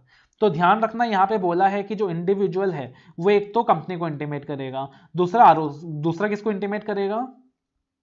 आरओसी को इंटीमेट करेगा। लेकिन उस इंडिविजुअल के लिए कंपनी को इंटीमेट करना मैंडेटरी है कि उसको इंटीमेट करना पड़ेगा कि आई एम रिजाइनिंग, और आरओसी को इंटीमेट करना उसके लिए ऑप्शनल है। आरओसी को इंटीमेट करना उसके लिए ऑप्शनल है, वो चाहे तो इंटीमेट कर भी सकता है, नहीं भी कर सकता है, जो फॉर्म DIR 11 के अंदर है। उसके बाद कंपनी के लिए फिर से कंपनी को क्या करना पड़ेगा? कंपनी को डायरेक्टर के रेजिग्नेशन के बारे में आरओसी को इंटीमेट करना पड़ेगा। अब कंपनी के लिए ये जो इंटीमेशन है ये फिर से मैंडेटरी है। कंपनी के लिए ये जो इंटीमेशन है ये फिर से क्या है सर? मैंडेटरी है। तो बोला गया है the director may forward a copy of resignation within 30 days with reasons to ROC in DIR 11। Company shall intimate the registrar within 30 days in DIR 12। अब ये रेजिग्नेशन जो डायरेक्टर का है ये कब से वैलिड होगा? The resignation shall take place from the date on which the notice is received by the company or the date specified in the notice whichever is later। इसका लॉजिक जो है वो मैंने क्लास में डिस्कस किया हुआ है प्रॉपर्ली कि जो रेजिग्नेशन ऑफ द डायरेक्टर है वो कौन से डेट से इफेक्टिव होगा? फ्रॉम द डेट जिस दिन नोटिस मिला कंपनी को, या फिर जो डेट नोटिस में स्पेसिफाई की गई है whichever is later, जो डेट भी बाद में आता है उस दिन से ये जो रेजिग्नेशन है वो वैलिड होगा। लेकिन अगर डायरेक्टर रेजिग्नेशन दे देता है, सबमिट कर देता है, उसके बाद भी वो जो भी ऑफेंसेस ऐसे हैं जो उसके टेन्योर के वक्त हुआ है वो उन सारे ऑफेंसेस के लिए क्या होगा? वैलिड होगा। याद रखना डायरेक्टर का जिम्मेदारी था कि वो कंपनी को इंटीमेट करे, और आरओसी को चाहे तो DIR 11 में इंटीमेट कर सकता था, और कंपनी DIR 12 में आरओसी को इंटीमेट करती है। लेकिन अगर कंपनी DIR 12 आरओसी को फाइल नहीं कर रही है तो डायरेक्टर उसके लिए रिस्पॉन्सिबल नहीं है, उसका जो रेजिग्नेशन है वो फिर भी वैलिड होने वाला है। उसके बाद आता है सेक्शन 169। तो सेक्शन 169 के अंदर क्या कहा गया है? Removal of directors. कि डायरेक्टर्स का रिमूवल कैसे हो सकता है? ऑर्डिनरी रिजोल्यूशन पास करके हो सकता है, जनरल मीटिंग के अंदर हो सकता है, जिस तरीके से अपॉइंटमेंट हुआ था उसी तरीके से रिमूवल भी हो सकता है। अब जब भी रिमूवल होता है डायरेक्टर का तो स्पेशल नोटिस का कॉन्सेप्ट लगता है। स्पेशल नोटिस का कॉन्सेप्ट लगता है, सेक्शन 115 के अंदर स्पेशल नोटिस का कॉन्सेप्ट दिया है। अभी फिलहाल में डिटेल में डिस्कस नहीं कर सकता। ऑडिट के अंदर भी सेम कॉन्सेप्ट है। जब ऑडिटर का रिमूवल होता है तब भी स्पेशल नोटिस का कॉन्सेप्ट लगता है सेक्शन 115 के अंदर, कि कुछ मेंबर्स एक नोटिस देते हैं कंपनी को कि we want to remove the director और we want to remove the auditor. वो जो नोटिस है वो सेक्शन 115 में कवर्ड है। फिर कंपनी आगे उस नोटिस को डायरेक्टर को फॉरवर्ड करती है, मेंबर्स को फॉरवर्ड करती है, और फिर मेंबर्स डिसाइड करते हैं कि डायरेक्टर को निकालना है कि नहीं निकालना by passing the ordinary resolution. लेकिन यहां पे आपको एक चीज ध्यान रखना है कि जिन डायरेक्टर्स को ट्रिब्यूनल ने अपॉइंट किया है अंडर सेक्शन 242, उन डायरेक्टर्स को मेंबर्स नहीं निकाल सकते हैं अंडर सेक्शन 169। जिन डायरेक्टर्स को ट्रिब्यूनल ने अपॉइंट किया है, जिन डायरेक्टर्स को ट्रिब्यूनल ने अपॉइंट किया है अंडर सेक्शन 242, उन डायरेक्टर्स को मेंबर्स नहीं निकाल सकते हैं अंडर सेक्शन 169। सिमिलरली जिन डायरेक्टर्स का अपॉइंटमेंट प्रोपोर्शनल रिप्रेजेंटेशन मेथड से हुआ था अंडर सेक्शन 163, तो वहां पे सेक्शन 169 के थ्रू मेंबर्स डायरेक्टर्स को नहीं निकाला जा सकता, और नॉमिनी डायरेक्टर्स के केस में भी डायरेक्टर्स को नहीं निकाला जा सकता। उसके अलावा एक चीज आपको और ध्यान रखनी है कि जिन इंडिपेंडेंट डायरेक्टर्स का अपॉइंटमेंट सेकंड टर्म के लिए हुआ था बाय पासिंग द एसआर, उनका रिमूवल भी क्या होगा? एसआर पास करके ही होगा। सेक्शन 170, 171, 172 आपके लिए ज्यादा रेलिवेंट नहीं है। It is not so relevant for you, right? That is section 170 कहता है कंपनी को डायरेक्टर्स का एक रजिस्टर मेंटेन करना पड़ेगा रजिस्टर्ड ऑफिस में, जहां पे उनके शेयर होल्डिंग्स के सारे डिटेल्स देने होंगे, उनके पार्टिकुलर्स के बारे में सारा इंफॉर्मेशन लिखा होगा। और उसके बाद सेक्शन 171 में कहा गया है कि मेंबर्स के पास उस रजिस्टर को इंस्पेक्ट करने का राइट होगा। और सेक्शन 172 के अंदर जनरल पनिशमेंट दी है चैप्टर के बारे में, कि अगर चैप्टर को जनरली कॉन्ट्रावीन किया जाता है, कोई ऐसा कॉन्ट्रावेंशन करता है डायरेक्टर जिसकी स्पेसिफिक पेनल्टी उस स्पेसिफिक सेक्शन के अंदर नहीं है, तो सेक्शन 172 का पेनल्टी लग जाएगा। That is minimum 50,000 rupees, maximum 5 lakh rupees. अब इस चैप्टर के अंदर एक छोटा सा अमेंडमेंट आया है, एक आरटीपी May 20 के अंदर, ज्यादा अमेंडमेंट नहीं है, सिर्फ एक ही अमेंडमेंट है, छोटा सा अमेंडमेंट है, जो कि रिलेटेड है with the dean rules. Rule 12A of companies appointment, qualification of directors, rules 2014। Again आपको डिटेल्ड में देखना है तो अमेंडमेंट वीडियो देखना मेरा May 20 के लिए, यहां पे मैं सिर्फ रिवाइज करा रहा हूं। तो इस अमेंडमेंट के अंदर क्या कहा गया है, rule 12A of companies appointment qualification of director rules के अंदर, तो बोला गया था कि हर एक इंडिविजुअल जो भी डिन नंबर ऑब्टेन करके बैठा है as on 31 March of the financial year, उसको e form DIR KYC file करना पड़ता था 30 जून तक। क्या बोला गया था कि जिस भी इंडिविजुअल के पास डिन नंबर है as on 31 March of the financial year, उसको ई फॉर्म KYC 30 जून तक फाइल करना पड़ेगा। अब उस डेट को एक्सटेंड करके 30 सितंबर कर दी गई है। अब एक प्रॉब्लम था कि उस बंदे को हर फाइनेंशियल ईयर के अंदर वो DIR KYC फाइल करना पड़ता था, एज अ रिजल्ट उसको वो सारा पार्टिकुलर्स बार बार फुलफिल करना पड़ता था, बार बार भरना पड़ता था। तो अब टाइम को शॉर्ट करने के लिए, प्रोसेस को सिंपल करने के लिए एक नया वेब फॉर्म इंट्रोड्यूस कर दिया गया है, DIR3 KYC वेब। क्या इंट्रोड्यूस कर दिया गया है, एक नया वेब फॉर्म इंट्रोड्यूस कर दिया गया है DIR3 KYC वेब, जो एक प्रीफिल्ड फॉर्म होगा कि आपने जो DIR KYC में, ई फॉर्म DIR KYC में जो भी इंफॉर्मेशन डाला था, वो DIR3 KYC वेब में प्रीफिक्स्ड होगा। आपको सिर्फ क्या करना पड़ेगा, ऑथेंटिकेट करना पड़ेगा बाय एंटरिंग द OTP, और आपको दोबारा बाबा इंफॉर्मेशन देने की जरूरत नहीं है। तो फर्स्ट ईयर के लिए डायरेक्टर को क्या फॉर्म भरना है, DIR KYC भरना है 30 सितंबर से पहले। सब्सिक्वेंट ईयर्स के लिए वो web form DIR3 KYC web क्या कर सकता है, सबमिट कर सकता है। लेकिन DIR3 KYC वेब का एक लिमिटेशन है कि ये फॉर्म तब तक ही काम का है जब तक आपका इंफॉर्मेशन, आपको कुछ चेंजेस नहीं सबमिट करना। आपने जो पार्टिकुलर्स DIR KYC में भरा था, अगर आपको उस इंफॉर्मेशन में कुछ चेंजेस करने हैं, तब इन दैट सिनेरियो आपको DIR KYC ही दोबारा सबमिट करना पड़ेगा, DIR3 KYC वेब दोबारा सबमिट नहीं कर सकते हो। तो फर्स्ट ईयर के लिए DIR3 KYC 30 सितंबर तक सबमिट कर दीजिए। उसके बाद अगर इंफॉर्मेशन में पार्टिकुलर्स में कोई चेंजेस नहीं है तो DIR3 KYC वेब सबमिट कर दीजिए। लेकिन अगर पार्टिकुलर्स में कोई चेंज है तो फिर से आपको अपडेट कैसे करना पड़ेगा, ई फॉर्म DIR KYC के माध्यम से ही आपको उससे अपने इंफॉर्मेशन को अपडेट करना पड़ेगा। आप वहां पे वेब फॉर्म यूज नहीं कर सकते हैं। क्लियर है? तो हमने यहाँ पे पूरा का पूरा चैप्टर रिवाइज कर लिया है, सारे के सारे इंपॉर्टेंट एरियाज रिवाइज कर लिए हैं। सिर्फ एक एरिया रिवाइज नहीं किया है, that is requirements to be independent director.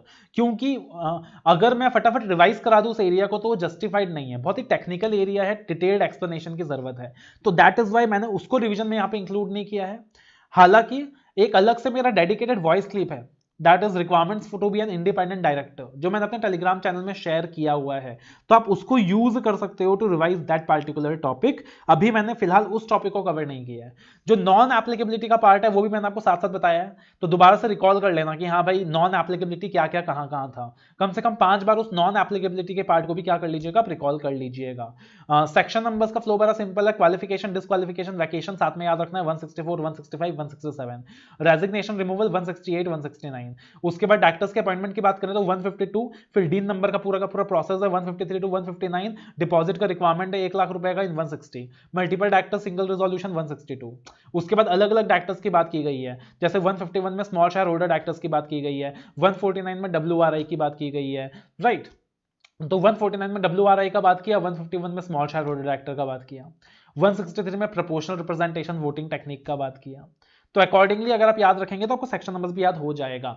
Section numbers आपको अच्छे से याद करना है तो मेरी एक लॉ की पाठशाला की सीरीज है, जहां पे लॉ की पाठशाला सीरीज के अंदर मैंने आपको सेक्शन नंबर्स याद कराए हैं, तो आप उस सीरीज को यूज कर सकते हो, वो भी मेरे यूट्यूब चैनल में अवेलेबल है, राइट। अगर आप चाहते हो कि आपके पास टाइम कम है, आपको थोड़ा डिटेल्ड में लॉ पढ़ना है, तो अगर थोड़ा सा ज्यादा टाइम है आप फास्ट ट्रैक क्लास यूज कर सकते हो, 50 घंटे में लॉ कंप्लीट हो जाएगा। और कम टाइम है फिर भी चाहते हो कॉन्सेप्ट क्लियर हो जाए, प्रेजेंटेशन क्लियर हो जाए, इंटरलिंकिंग क्लियर हो जाए, संजीवनी कोर्स यूज कर सकते हो, 25 घंटे में कंप्लीट हो जाएगा। तो इस वीडियो के माध्यम से आपने 1.5 घंटे में पूरा डायरेक्टर्स रिवाइज कर लिया। अब आप मेरा ऑडियो क्लिप यूज कर सकते हो अगर आपको और कम टाइम में चैप्टर को रिवाइज करना है और डिटेल्ड में पढ़ना है, संजीवनी कोर्स ले सकते हो, फास्ट ट्रैक कोर्स ले सकते हो, और कम टाइम में रिवाइज करना है तो ऑडियो क्लिप यूज कर सकते हो। तो हर चीज का आपके पास रिसोर्स अवेलेबल है कि आपको किस तरीके से अपनी क्या करनी है सर, प्रिपरेशंस करनी है।